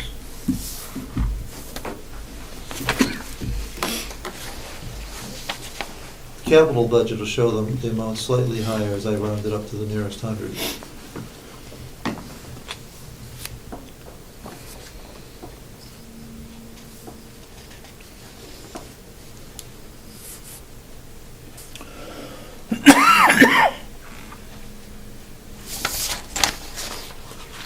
Okay? Yeah, okay. Okay.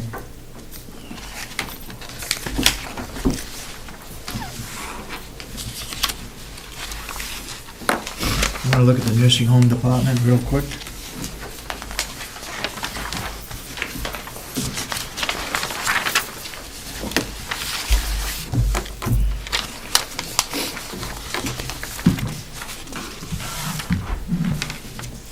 Are we gonna be able to cut down the overtime if we hire additional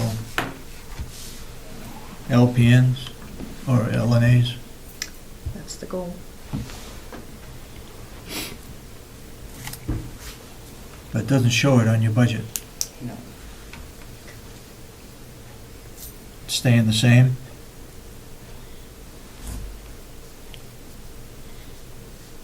Now, if you look at overtime, as of the 30th of September, we still got $90,000 left. We're gonna use that from 30th of September to the end of the year? Overtime? Is everything accounted for, Paula?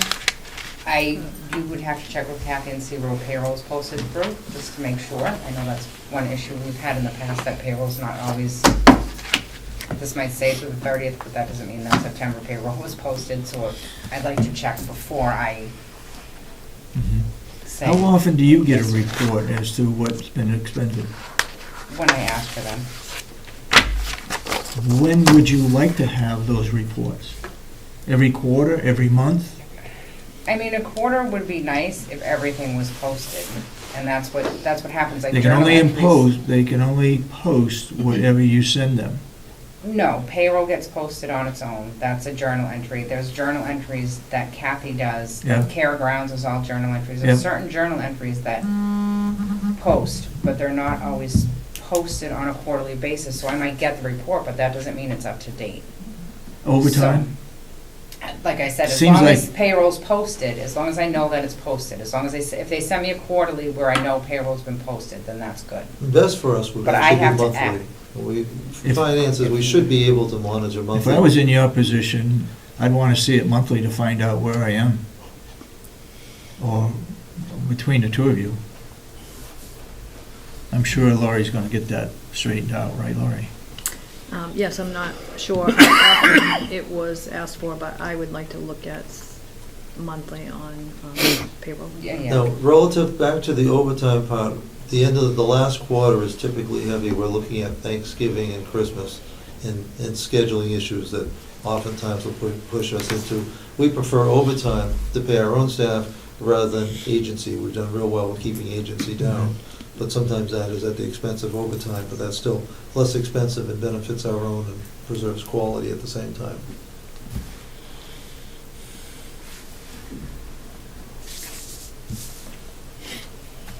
When we have these holidays, do we use extra staff on holidays? No, it's just that everybody wants it off. And so we're always in this delicate matter of trying to give people the time off, but then how do you fill the spot? If they're given the time off, now, staff have to work assigned holidays. Sometimes that's bringing in per diems, but we're very vulnerable. If we have any kind of illness, sickness, emergency personal days, we're in a bind staffing, and we end up paying a premium as a result. We're also coming into the end of the year, so anybody that has any personnel time, based on the union contract, have put in those requests. So, staffing for holidays is critical because they're asking for those personal days around, with the holidays as well. So, I expect these numbers to go up by the end of the year. We are offering our full-time employees to work overtime versus going to, Temps. yeah, temporary? Certainly. And is it the case where we can't, our people are overworked and so they don't want to put in extra time? Or, It's amazing, times have changed. In days of not so many years ago, people would fight for overtime, have priority to get overtime. Now, people are lifestyle driven, and you can't always give away overtime. And that forces us into an agency, per diem, sometimes a per diem premium, sometimes we have to pay essentially a bonus. But overtime, people aren't lined up for overtime. but we're looking at correcting the per diems, right? Although, truth is, per diems Are cheaper than full-time? are less expensive. Are less expensive, not cheaper. Are less expensive. It's the right thing we need to do. There's all kinds of reasons why we have to do it, but it's not primarily because it'll save us money. Our per diem is less expensive than overtime. When's the last time we did a staffing analysis as to whether we're overstaffed or understaffed? Oh, we're appropriately staffed, and actually, that's actually the state requirement. The state has no minimums or maximums. It requires us to staff appropriately to the acuity needs of the residents. So appropriately could be anything. It could be, and quite frankly, if you went to other places not too far away from here, you'd find them to be significantly understaffed based compared to our standards. We have not increased our staffing ratios since moving into the new building. It's remained constant since the move-in. But it's actually, and I'm proud to say, very well staffed. It's not overstaffed, but it's very well and very appropriately staffed. We do have some peaks and valleys sometimes that I know we're looking to try to smooth out to be sure it's more consistent than we see sometimes. But the basic staffing is appropriate. When the positions are filled. Currently, we're running consistently since I started below what we say is adequate staffing. Mhm. You got more education and conferences to be posted? You got 25,000 left. Yeah, I don't know if anybody's gone, and I'm assuming We I don't know if have- the conference has been posted. We Well, have no, gone this to would've been some within September. the month. So I don't think this is accurate, because in October we did go, but I think we probably could cut some in that line. I'd have to talk to Patty and kind of look at the history of what staff has been going to, under staff development. David, what am I looking at that's wrong here, if I'm reading it properly? Hmm? The adopted budget was $20,000, right? Right. Well, somewhere along the line item, we've spent 5,000 and it says we still have 25,000 left. Right. That's what I was getting at. Well, Money. somebody's math is off. If we only Yeah, yeah. appropriated 20, Yeah. we Should be spent 50 5 and we still should have be 25 14 left. something. That's Right. 30,000 bucks. Right, so it Money should be from- 14 something, that's wrong. The remaining balance is wrong, no. Money from the LNA course, when Patty receives money from the LNA course, it goes back into that line item. That's where their books are bought from. Any items for the class are bought from that line. So any money she receives for the class goes into that line. That credit to expense, that 5627 is actually essentially revenue.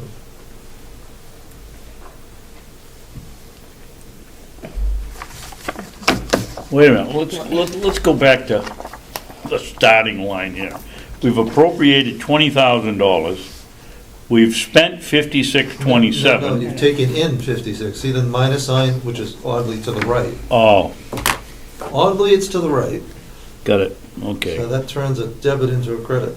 So the, So why don't we show that as revenue rather than, yeah, than here in the middle of the expense sheet? who did that? That's where they've always put the money from the LNA class in. Like I said, the books come out of that line. I think it was to recoup some of the money that was spent on the class. But that's how, it's always been posted to that line, so. If you Well, want to move not it, you can always. move it, that's fine. We're finding out that not everything we've been done is the correct way of doing things. Right. Well, as I said, if you can move it, if you like, we can move it over to, We gotta put revenue where revenue belongs. right. And we have to make sure it's revenue.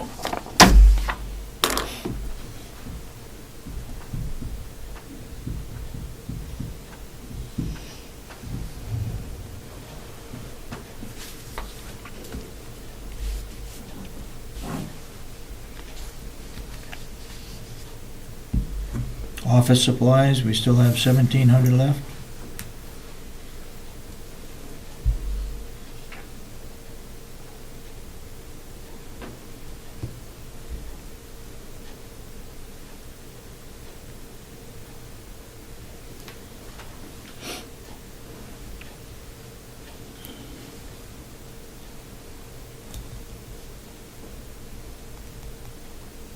And under supplies in the nursing department, we have 81,000 left. That's not, like I said. That's not you get correct. Current, right, you get new reports through October.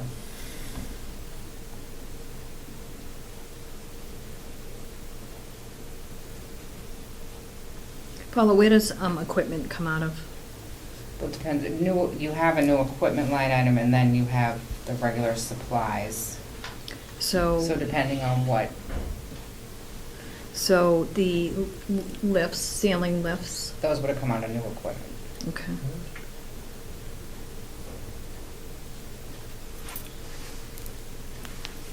So you only have $1 in new equipment. I'm still waiting on a list of other items that they might want for next year. We know we're gonna ask for more lifts, but It's there's getting other- late. I know. So, hopefully they should have that to me this week. I'll tell you, education and conferences, new equipment, training are 3 top priorities, I believe, that the delegation looks at. Travel is another one. And you've got to be able to justify new equipment.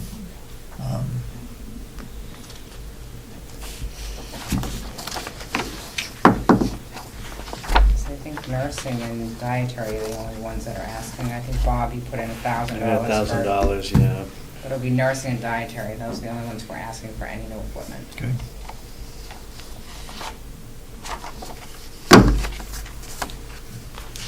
Well, nursing doesn't have anything in there right now. Right, like I said, I'm still waiting to see what else. I know we're gonna put lifts in there. We'd like to do at least, I think it was 5 a year. So we'd like to have the whole house have a lift in their room. But lifts are going under the capital. The capital is for reference, but in order for it to be raised and appropriated, right now, the only means for it, until or unless you create a capital Right. budget, it has to be folded back into each department's operating. I mean, if we know you're gonna have a capital budget, then nothing has to go in dietary or nursing because it's all in that budget. But if you're not gonna do that, then we still wanna ask for it in here. We can ask for it, but we're not sure we're gonna get it. Right. And especially this year, let me say that money is tighter than ever. And it's gonna be difficult, I think, to get a capital expenditure. I hope that we're gonna put in for it, and we'll try to justify it. But that's not saying we're gonna get it. The other thing we were gonna put in, David, in all of these accounts was the top 2 or 3 people, if they were to walk away tomorrow and Retire. And retire, and we owe them for sick pay and vacation day, and we haven't got a cent in it. We were gonna do something, ask each one to put in a line item, and then the delegation can cut it out if they want. Now, I think sick time is accrued for at the business office level, because I know that's part of the audit report. There has to be a calculation for the accrued, but I'm not sure the same is true with vacation. Well, if somebody walks away from here, as happened last year, and we owe $8,000 and it isn't budgeted, we don't do it with any of them. We got two of the ladies downstairs have 20 years apiece if they were to walk. Where would it come out of our budget? It isn't, I mean, it's just not a good way to budget. We don't have to spend it, but it ought to be in the budget.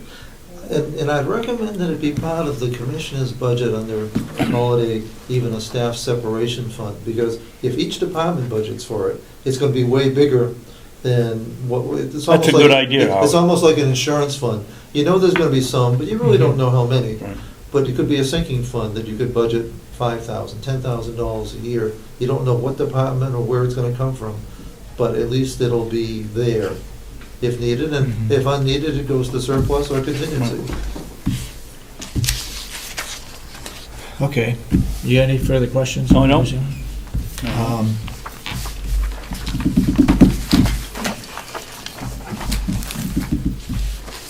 We'll put the budget together, and Howie, you'll get a copy of it. And then you can talk to the department heads as to where reductions were made. If you want to make Then come back increases, to- Rob won't complain about increasing the food line item. You didn't hear me. Oh, I said where reductions are gonna be made, not increases. Overall, without any salary adjustments, wage adjustments for 2015, where does your budget stand? well, it's a little convoluted because at this point, we haven't really pulled out the total IT, which is, it's 57, it's almost $80,000. Well, IT is gonna come That's out. not in here. It's coming out, but we have to, but when we take it out, we have to compare it to the previous year. So to do a fair comparison, I gotta give you a real number, but I think if we take salaries out of it, we get, it gets, special services gets to be a little convoluted because it's really tied to revenue. But we're almost expense neutral if we take, although we did get hit with some health insurance increases, and they're significant. But overall, we're probably less than 1%. I'd like to have that figure. Well, if health insurance went up 193,000, Yep. total budget, the difference between what we're asking for from last year is only 185. So we didn't even increase what our health insurance increased, so to speak, if you look at the bottom line. Okay. Which is remarkable. Which, right. All right. I'd like to see a percentage as to where you stand without wages. Without Okay. wages, without the increases from last year? Well, the increase is included, but Okay. for 2015, Right. any new increases in Oh. wages. You can do that, right? Yeah. Okay. All right. Thank you all for Thank you. being here. Thank you, Hopefully- thank you for doing a good job. Paula, you got your phone? I saw it on the floor before. How about a recess, Yeah. Mr. Chairman, so we can take a coffee and bathroom one at the All same time? right. Thank you. I was gonna ask the same I thing. think it would be beneficial that we sit down maybe with Okay, so we warm them up for it. Because I'm not Let's go sure with you the, guys have. I need to ensure that you have a clear picture of the staff. Yeah, I was looking.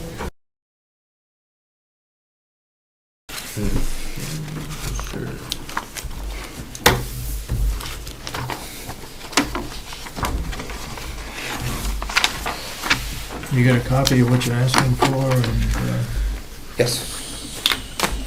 Yes.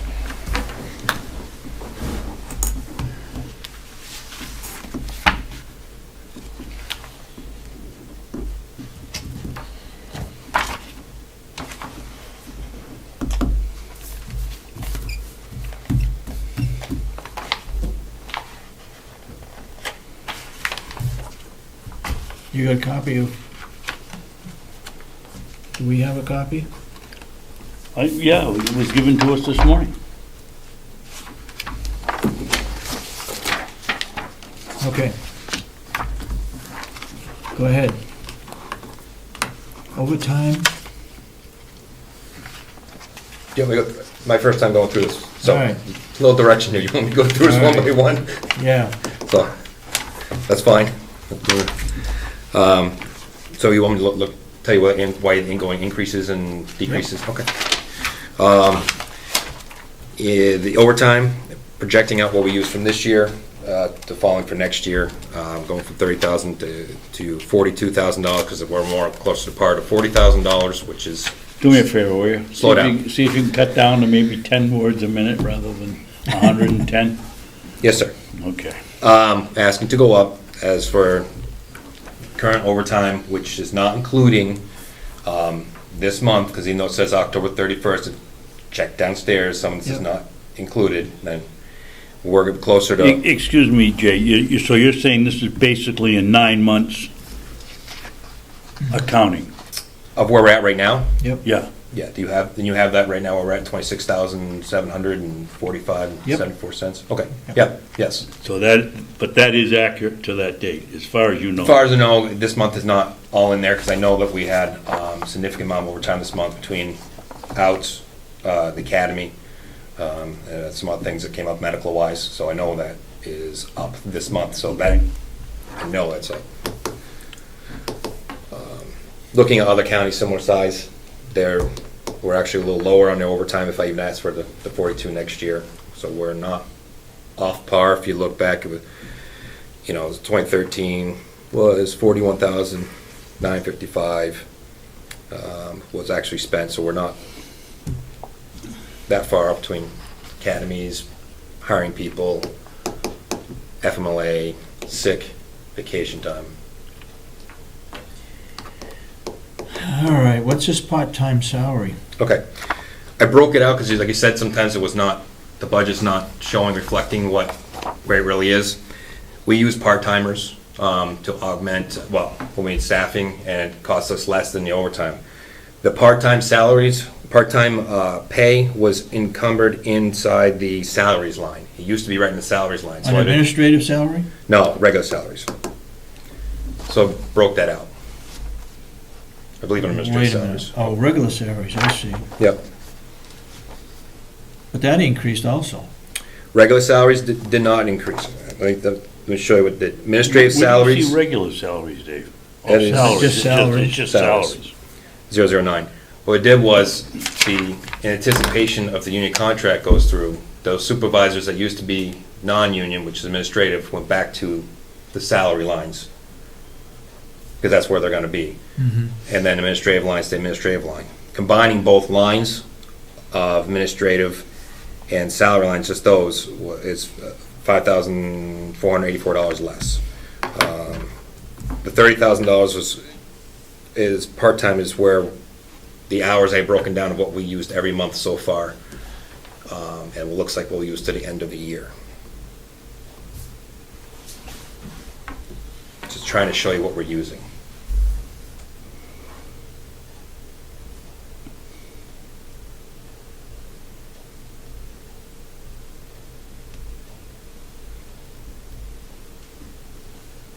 And I misspoke when I said that was out of it was out of the administrative salary lines. That's why administrative salary lines is where the part-timers came out of.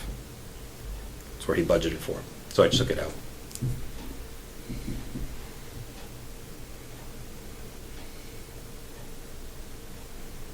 Now, wait a minute. Are you saying you add the 268,917 and the 30,261? Add those together? The administrative salary, yes, 268,971, and the 009, 1055425, Yeah? and then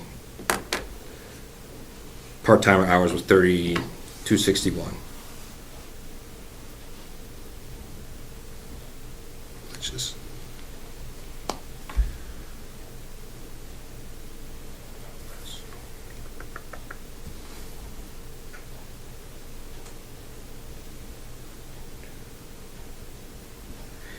also some of the reasons, like you talked about payouts and stuff too.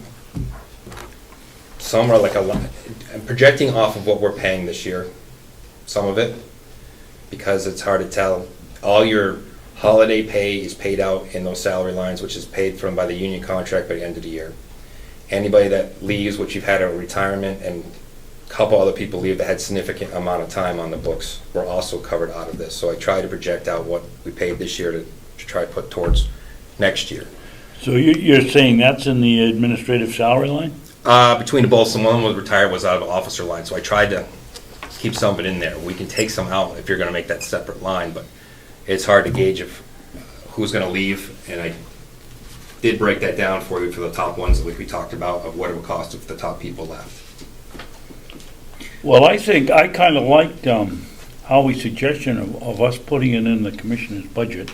Yeah. Why don't you give us, Jason, why don't you give us just your estimate if the top, what would the criteria be? The most vacation time, most sick time in most years? The top maybe 3 or 4? Yep. And we'll take the risk that they all won't leave in 1 year? Yep. And I have it at broken least, out. at least we can add it up and combine it and put it in a column for us. Because we shouldn't be budgeting without figuring in somebody gonna leave. I have it figured out for all the staff that have any time on the book, so I can definitely give you top 3.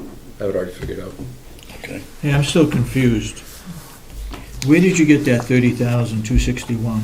Part-time hours. Part-time.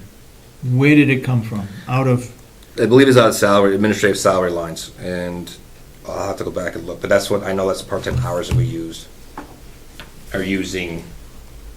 and in the salaries, what did you put in? You put in union contract? No, No. not yet. Well, how come it's increased? Why? It's a million. Well, it's $1 million down there because I moved this, if the contract, so I moved the sergeants down to that line, took them out of the administrative line. If you look at the administrative line, Right, down considerably. correct, I got that. And correct, he added it into the regular salary line, yes. which boosted that up to over $1 million. What now is in administrative salaries? Who's in that? Me, Yeah? me, the captain, let's see, captain, administrative assistant, Joe Boyd, myself, and Lieutenant Phillips. And who? Lieutenant Phillips.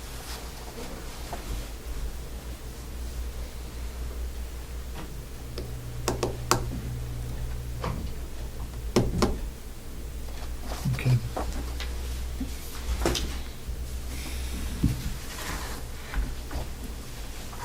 You're gonna have to go over this with Schmidt, Representative Schmidt. Okay.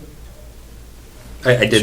So he understands what has happened and show him the exact figures as to where it went. You've got it right there. Yep. I assume. Yep, and Representative Schmidt and I did talk about this, Mhm. this is to see the breakdown, so it helps him out a little bit. I also looked at other counties, they break down their part-time hours so that way you can see what you're using for part-time, comparatively speaking to your overtime. And Okay. Social Security, again, it's downstairs. Yep. Go right down to education and conferences. Education and conferences, where is that? Education conferences, that's the exact same amount as last year, this past year.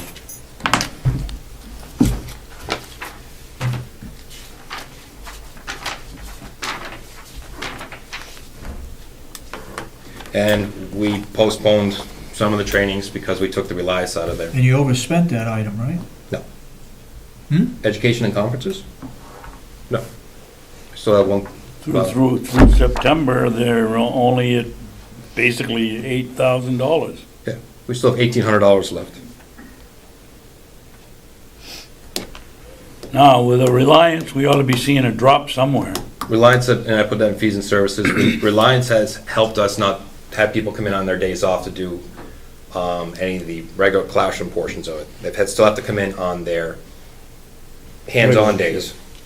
But the overtime also is sending people to the, if we can, again, get consistent staffing and drop how many people we send to the academy. Because also, not just the hiring of sending to the academy, but initial training, they can't work the floor, they can't do anything for a few weeks until they get training, which again costs overtime because they, yes, they're hired, but we need people that are certified and run those areas. So that's, overtime. If we get more consistent staff, your overtime also could see a decrease. That is a hope.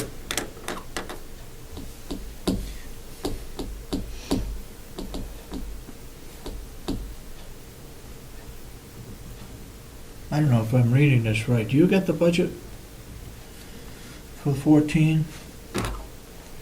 To what? I got you overspent in education and conferences. No? Education conferences, that was budgeted for $10,000. I have it here, it's what I got from Kathy on Friday. It's 10, And we have and through September, they've spent 79, 40-something. on there, and actually, I had through October 31st, it's $8,193.66. Why are you looking way up there? It's down here. I know that. I'm looking at last year's budget. Well, You don't even have the same sheet that we got here. education and conferences. Shows you overspent by $4,000.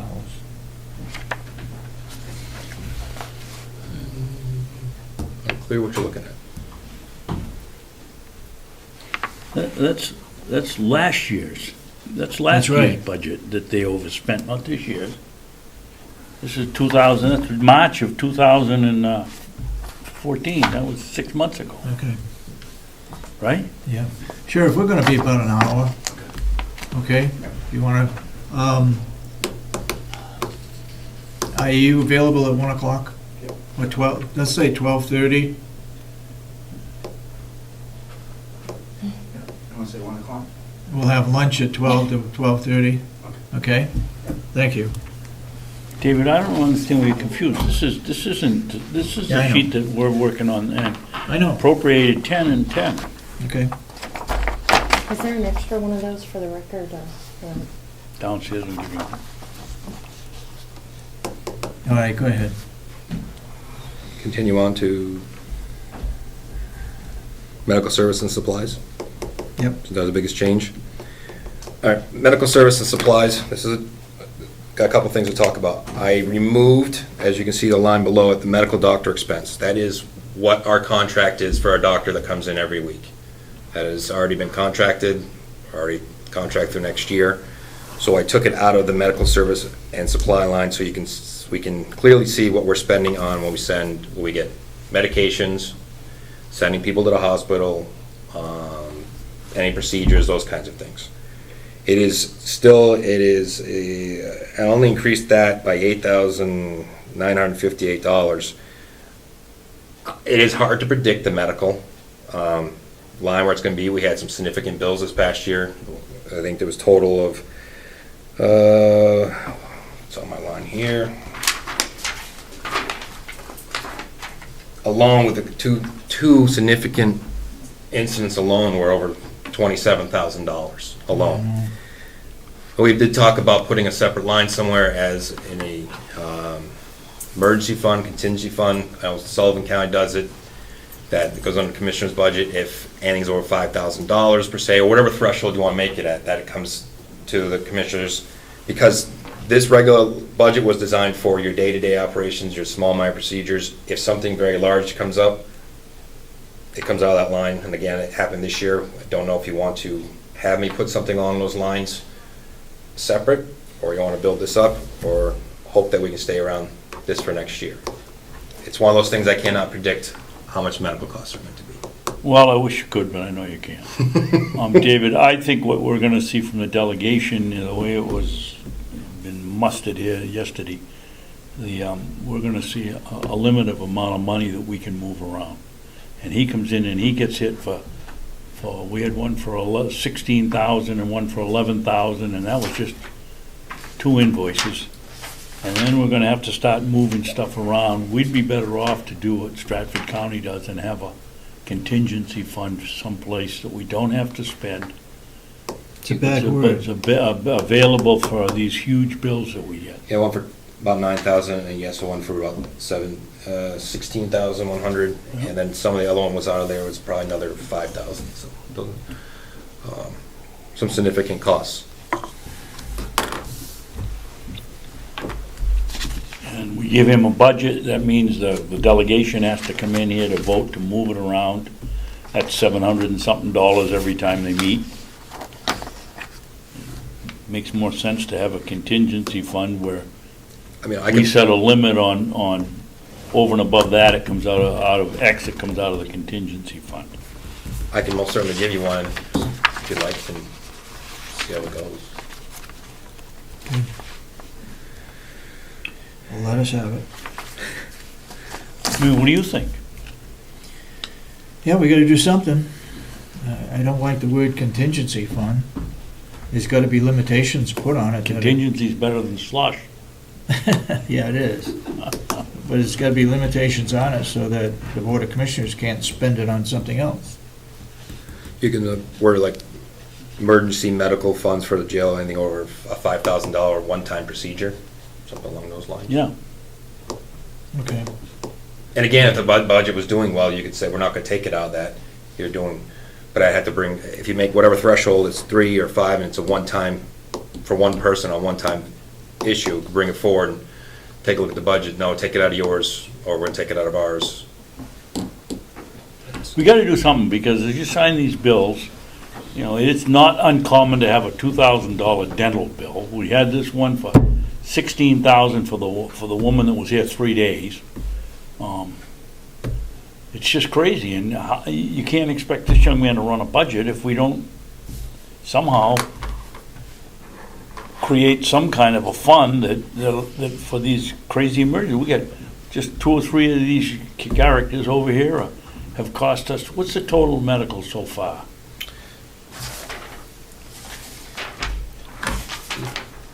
Total medical so far, let's see, we're overspent.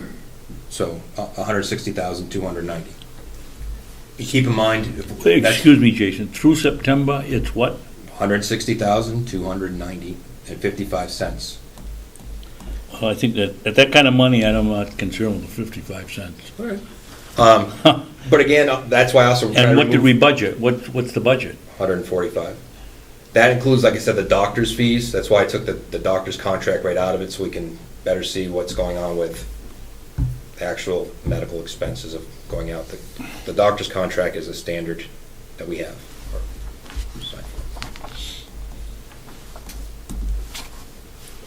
So we really don't know exactly what we've paid for medical services for inmates, right? Yes, I can actually. Because we've got the doctors in there, we've got. No, I have a breakdown. I mean, and I can go through this to tell you what it is for the offenders and what is all those offenders. Even if they go to Rite Aid to get medication, it's all for them. You know, the taking out to $68,958. That is the subtract that from it. That is the doctor's contract. So the rest would all be what we paid on offenders. Okay, and my experience doing the bills, ambulances and anything like that are all in the medical bills. So. Correct. Wow. You know, and you've got it here. 2012, the budget was $225,000, and for this year was $145,000. So that's $75,000 less this year than it was in 2012. So from 2012 to 2013, we dropped at $75,000. And that was too much. Well, 2012, David, is what we paid out. That wasn't not what it was budgeted. We don't know what was budgeted, do we? Without going downstairs, that's the end. That's year end. So that's what we paid out. That year was 225. That maybe was the year we had the infectious individual over there that was costing us $2,000 a month. Huh? That was costing us $2,000 a month. About $10,000 a month. And I wasn't here then, but I can tell you that's why you can't predict this. From 225,000 to we're at 160,000 now. It is very difficult to tell. And we have an aging population that's coming through. We have drug dependencies coming through. We have a lot of mental health that are coming through, and they come with a lot of issues. So it's a tough to predict. Most of their mental health stuff is they're all innocent. You sit out there and talk to them, it is amazing how the same story can be seen from 2 different angles. Yes.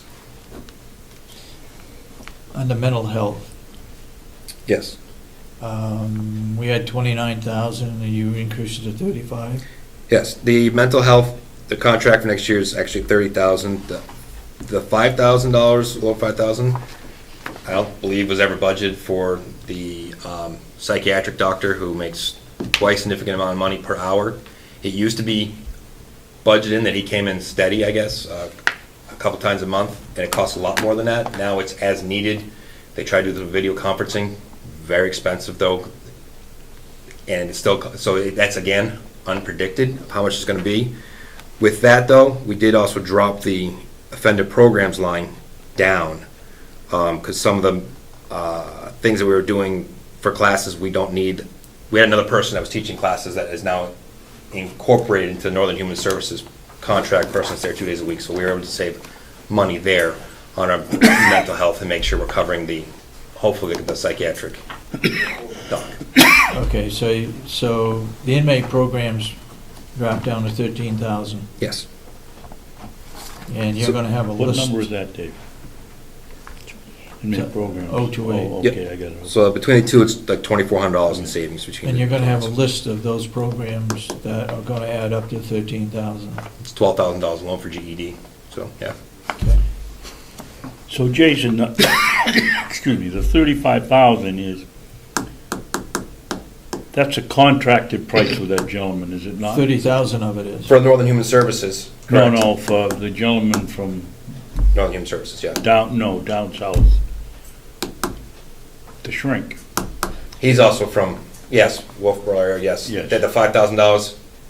He's not contract, it used to be contracted, and it was more expensive that he came in, did a couple hours steady, was being underutilized, so previous lieutenant said, you know what, we don't want to do that because it's not a good use of our money because it's not every time it's needed.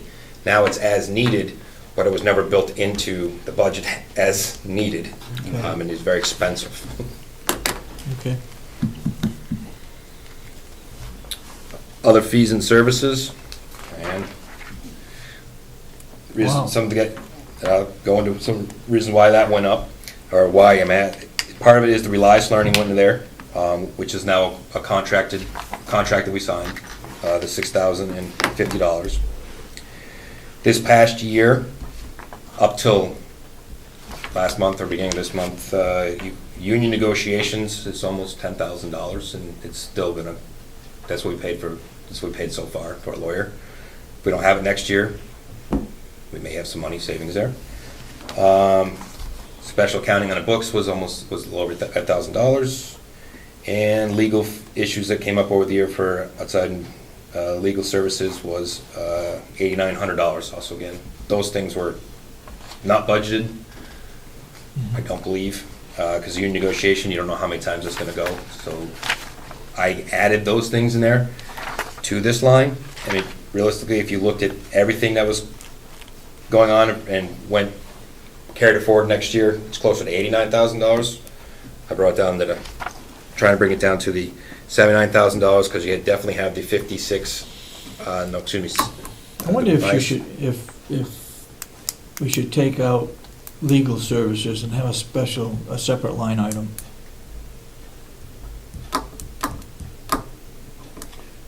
For, Under under other the fees jail. and services. I would think that'd be a good idea.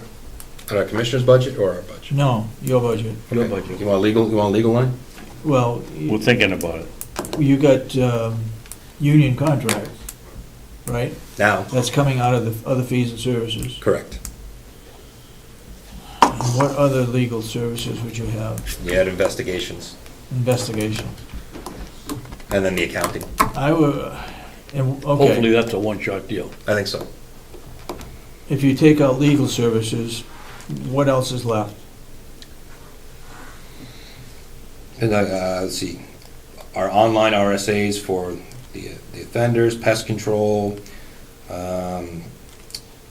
more stuff for prisoners, fire suppression, extinguishers, all of our generators. It's all our contracts that we have of everything, training, all that kind of stuff comes out of this fees and services. Every contract, service contract that we have Yeah. comes out of other fees and services, and there's a lot of them. But if you took out, well, legal, like I said, if we want negotiations next year, it's gonna be about $10,000 in savings. That one-time accounting fee should be another $8,000 in savings, so you're looking at $18,000 that this possibly could. Under legal fees? Yeah, that may or might not be there. So that, I was projecting in case we still have negotiations going on next year. If we do, we'll be paying this money for negotiations. That one-time fee may be out of there, and legal issues as they come up for investigations, either comes out of my budget or comes out, account of our budget. Can I have a point of clarification? I don't understand the accounting. The what? But I don't understand what he was saying about the. Our offender accounting. books got audited. We had an audit done, outside audit. Oh, okay. Yeah. And that's a one-time thing, you said? Or Yes.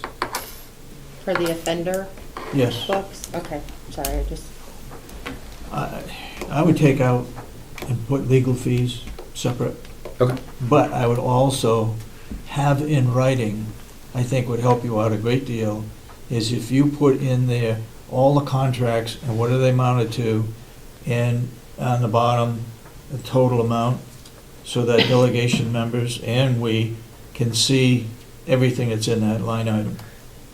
And It I am would trying. explain an awful Yep, lot. and I'm actually backtracking a lot of things that I couldn't find that, so Okay. I'm building that with Lori up front. Make 15, 20 copies, bring them in here and give each one of them, so when we get down to that line item, go right down the list. Yeah, Well, if we. they're gonna move- ask that question, so you Well, might as well have it ready. And if we remove some of the stuff back around, it would be closer to where it was last year, if the legal stuff. Okay. It won't significantly jump up. Okay, the academy, you got 4,000? Try to send the exact same amount of people, and we still have a lot of uncertified. Office supplies? Increase it by 500, roughly? There's room to move that around. Just projecting what we spent this year to next year, so that's definitely up for discussion, to move some around.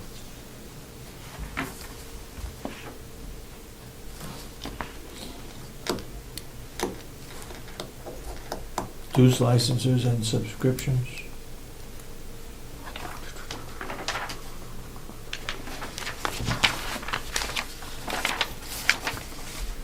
Any reason why you can't leave that the same? 2,500? Again, I just haven't, again, rebuilding this, I have not seen all these other dues licenses that have gone up or anything that, they're coming in, but I can leave it 2,500, and I'm still building as everything comes in and trying to figure out all these things, so we can put it back to 2,500.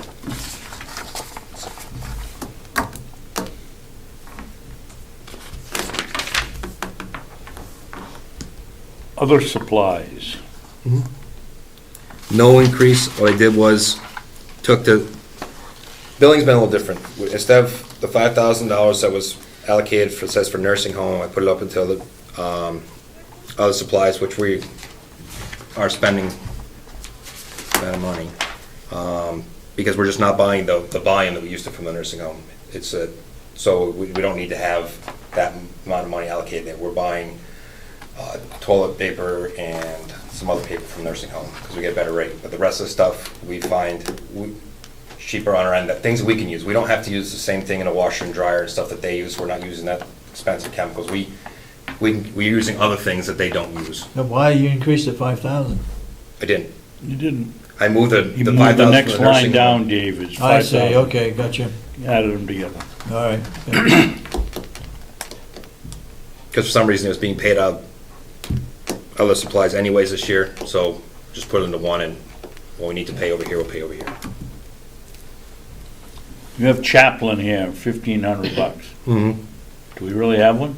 We did not this past year, that's why it's not spent. We do now.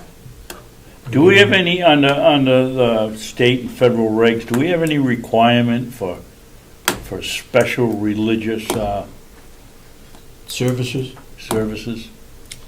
Special religious services, most places have somebody, so you can, they, biggest thing with That's them not what he is, asked. I don't know if, I'd have to look. Okay.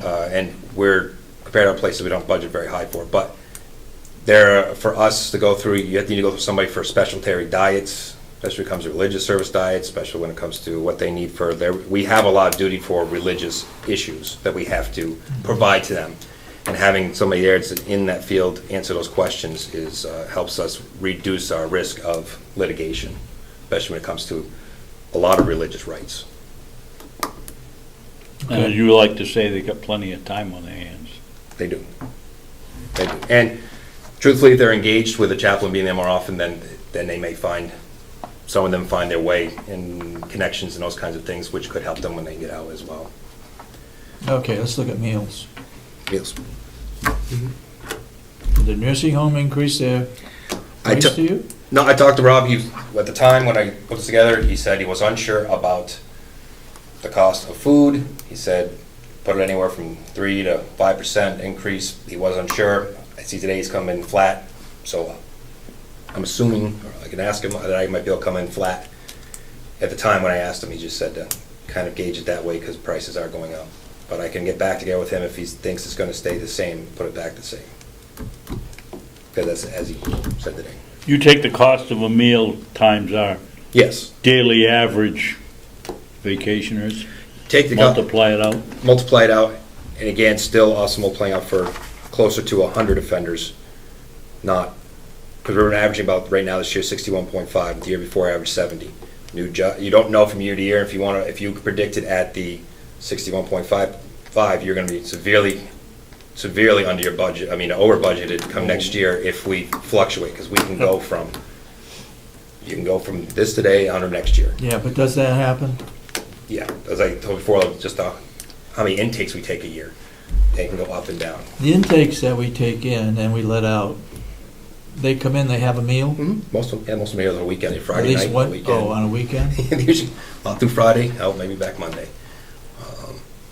But again, Are those Again. holds, or are you talking about weekenders? holds, plus we have weekenders that come in too, those as well.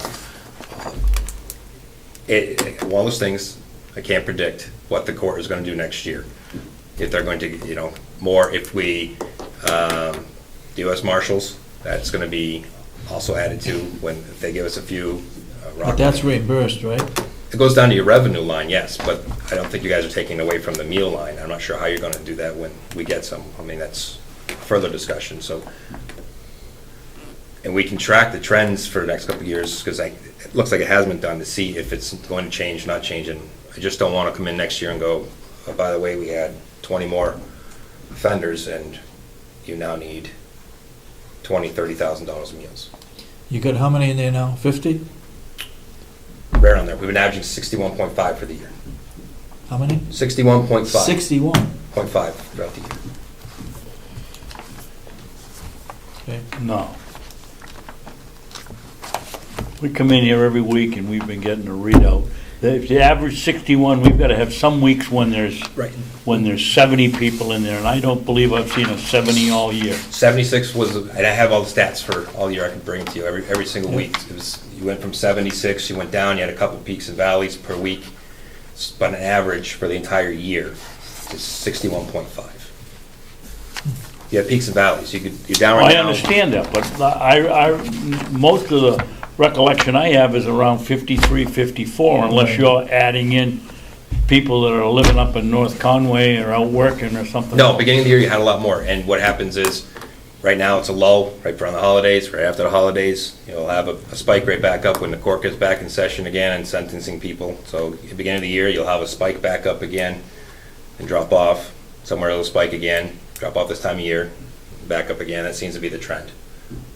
So Okay. beginning of the year you're heavy, and you move throughout the year.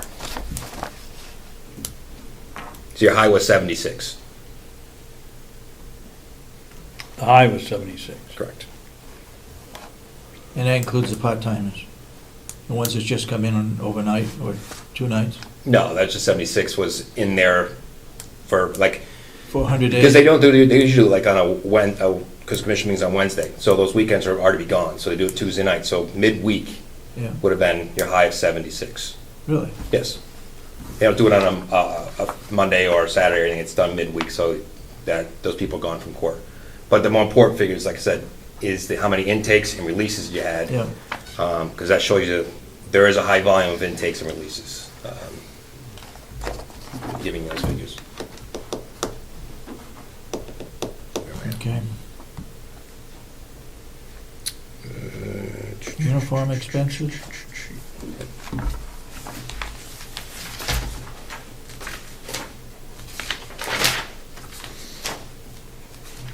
Wow. You know, with the amount of turnover we have in this department, we ought to have a whole closet full of uniforms. We have some, not a lot. And Not a lot? On top of that, you're looking at Class A uniforms that are tailored to each person, so they get one set of those. And then you're looking at, you gotta keep in mind, we only give 3 pairs of pants, and by the union contracts, what we have to give them, but 3 pairs of pants, 3 shirts. That is 12 hours a day, that is 85 hours a week, that is crawling on the floor, looking at toilets, looking everywhere else.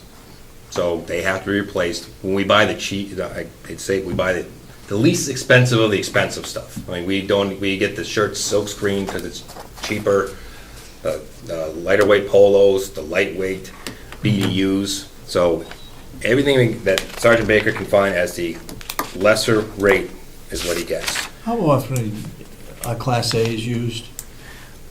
Graduation ceremonies, and next year will be once a month for coming in for Class A's.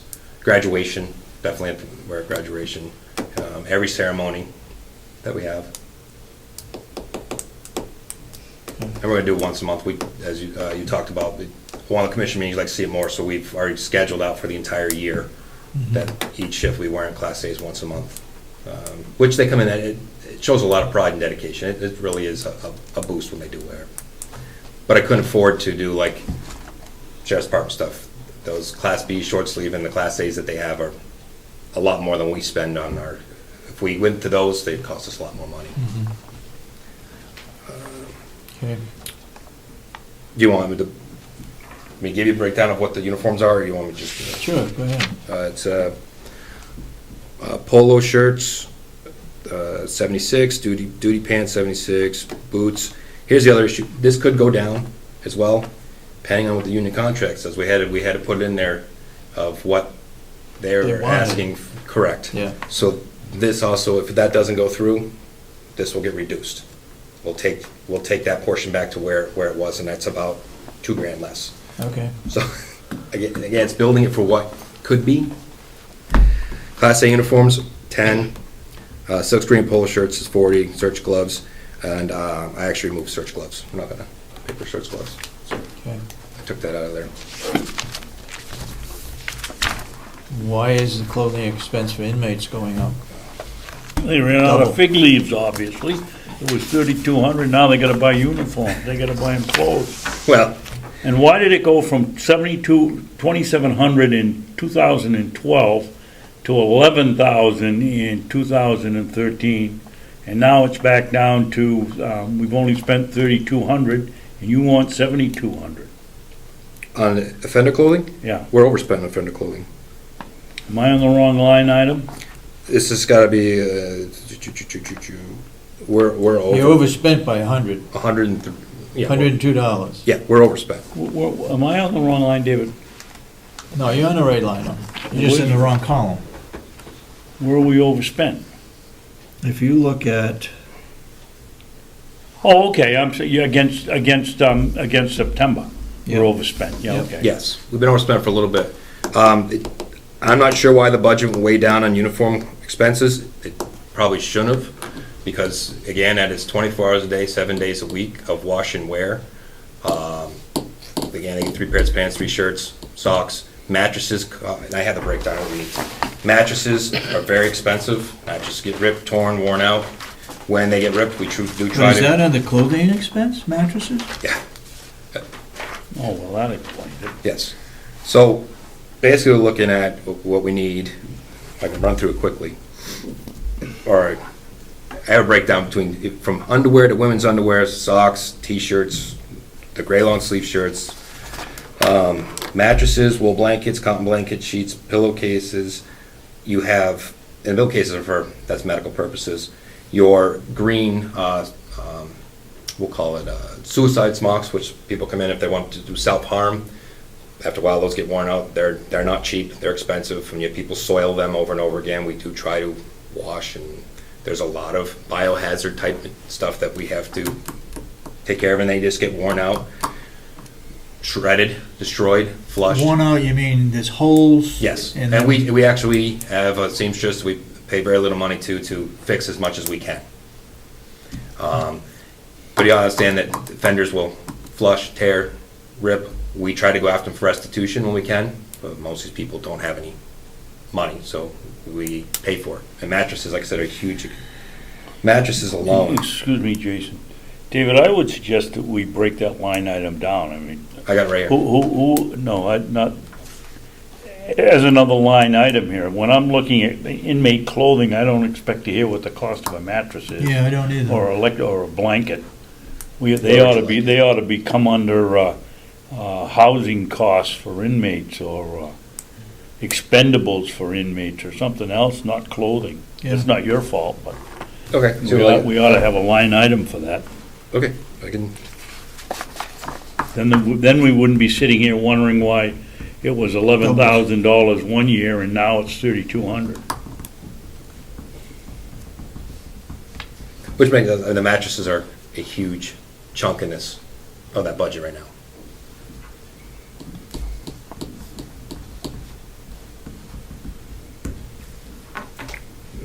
What happens to the mattresses? If we're able to salvage them, fix them, we save them. If we're not, they get thrown away. Because they're cut? Ripped, torn, shredded, where you can't repair them.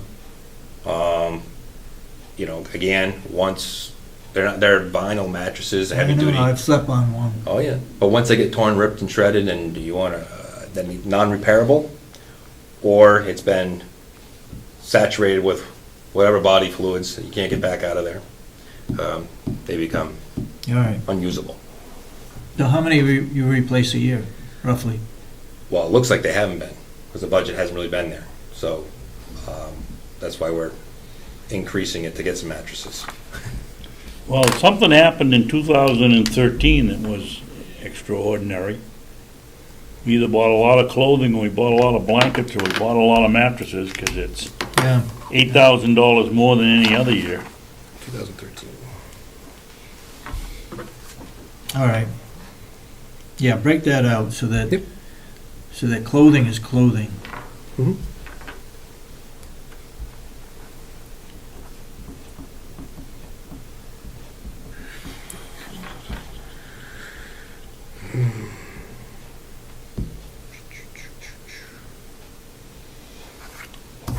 You highlights vehicle expenses, we asked for less. I guess you want to go to the biggest hot tickets, which is maintenance and equipment repairs?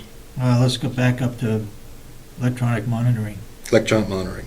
It's down $4,000. You're gonna have less people out on electronic monitoring? I think it was overestimated last year behind people out in electronic monitoring. Be honest. Yeah, I think it was previously budgeted to have 6 people out, and realistically, there weren't 6 people out all year long. You got 4 out now? Now, Yeah. we had 4 out. Some people are leaving, so we're not gonna have 4 out. We have some people that are coming eligible, that'll be back out. We're anticipating to be closer where we think we're gonna be. We're anticipating 3 per week, and anything above that would be great. Okay. Again, some depends on the courts, those kinds of things, so I didn't want to overestimate